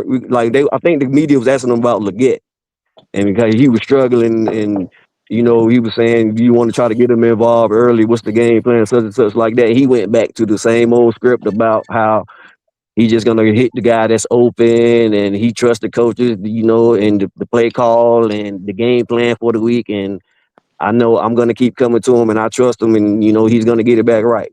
Nah, nigga, you the quarterback. Check. You see them motherfuckers playing off. It's a weak box. They playing soft. Check to a screen. Check to a drag, and get your nigga in the game. It's your team. Mm-hmm. But he keep going back to process and the game plan and who he trusts. Nah, sometimes you got to take that shit over, bro. Yeah. Mm-hmm. Well, fellas, hey, we gonna lock it in right there, man, because I gotta be up and ready for this doggone Zoom thing for the church tomorrow. But after that, it's all Panthers, man. It's all Panthers, bro. So, hey, What time Tico, you popping on tomorrow, PPP?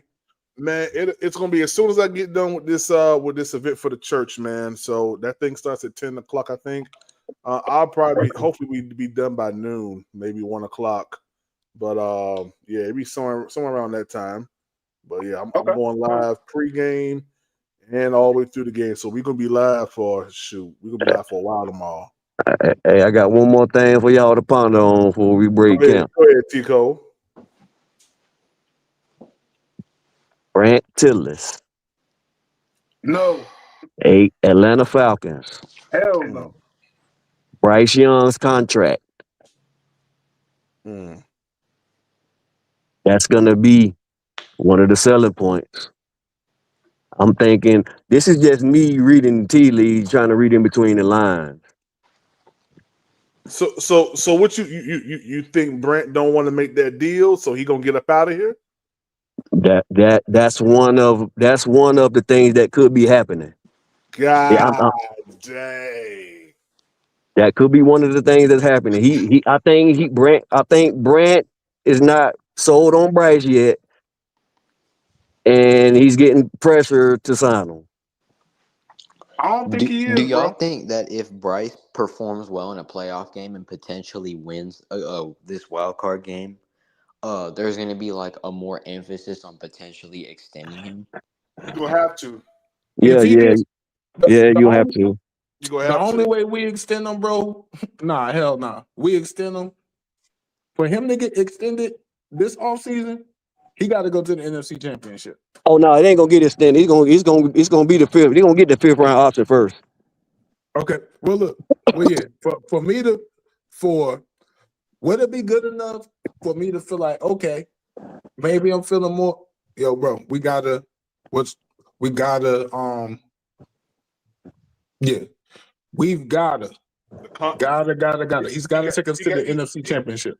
He got to get to the conference championship game. Yeah, for me. So That's 2 wins. He got to win 2. You got 2 wins. 2 wins. That's 2 wins. I ain't even say win it. I just said get there. So should we get there? He got to win it then for me. Yeah. Yeah, and it could be in the bank too, because that means we beat Seattle. Hey, T Cole, let me tell you something, man. Hey, boy, we could have 3 back-to-back home games, man. If San Fran beat the Eagles this week, man, and the Packers beat the Bears, and we gonna have another home game right here. And then if somehow Green Bay can beat Seattle, we got another home game here once we beat the 49ers, bro.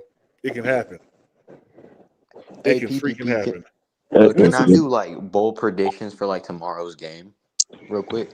Yeah, go ahead. Yeah, that's cool. All right, so we're going to get 2 rushing touchdowns. I think they're both going to be from Rico Dowdle. But despite that, I think Chuba Hubbard is going to have more rushing yards than him. Okay.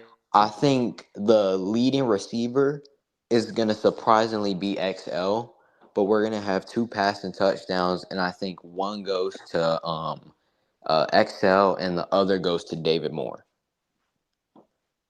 I forgot. I keep forgetting David Moore is even playing in this game, man. I forgot he's back, bro. That's the fact that because Canales trusts him. You know, Canales gonna get him involved. Hey, David Moore turned up against his Kansas City Chiefs. He turned up against them boys, man. Yeah, he also played really well against the Falcons.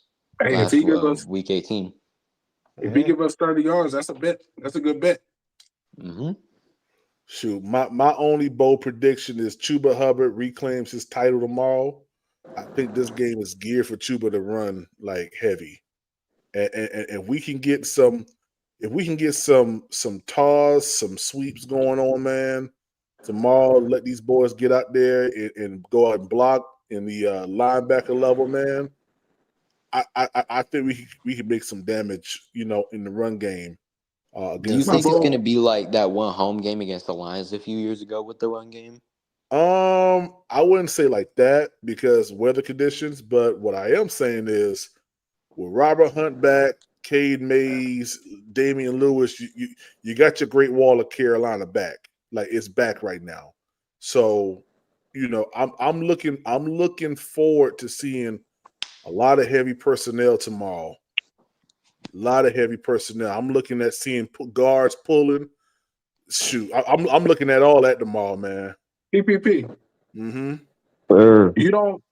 I get what you're saying as far as like heavy personnel and stuff, but they got really bad corners. You don't think we're going to take advantage of you don't think we're going to game plan to take advantage? Not necessarily in the same way with the. Yeah, we're gonna do all of now, but you don't think we're going to do that? Yeah, we're gonna do all that.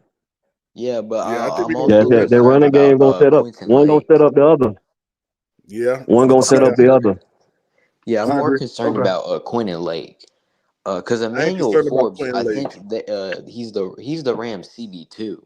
Lake's the number one. We might have to. We might have I to thought back Lake him was up. We might safety. have to back him up. I thought Lake was a safety. He's a safety. Wait, hold He's on. nickel. He played nickel. Okay, I got He you. played nickel. Okay. Oh yeah, you're right. He's Yeah, a he's a safety safety and a body corner. type. He's a safety body I don't type for know sure. because like He's I like saw Rams fans 6'1", talking about like how two Lake was gonna lock 205. down Coker and 6'1", McMillan, 205. so I Is thought he he was a lengthy? corner. Lengthy, kind of rangy? Yeah.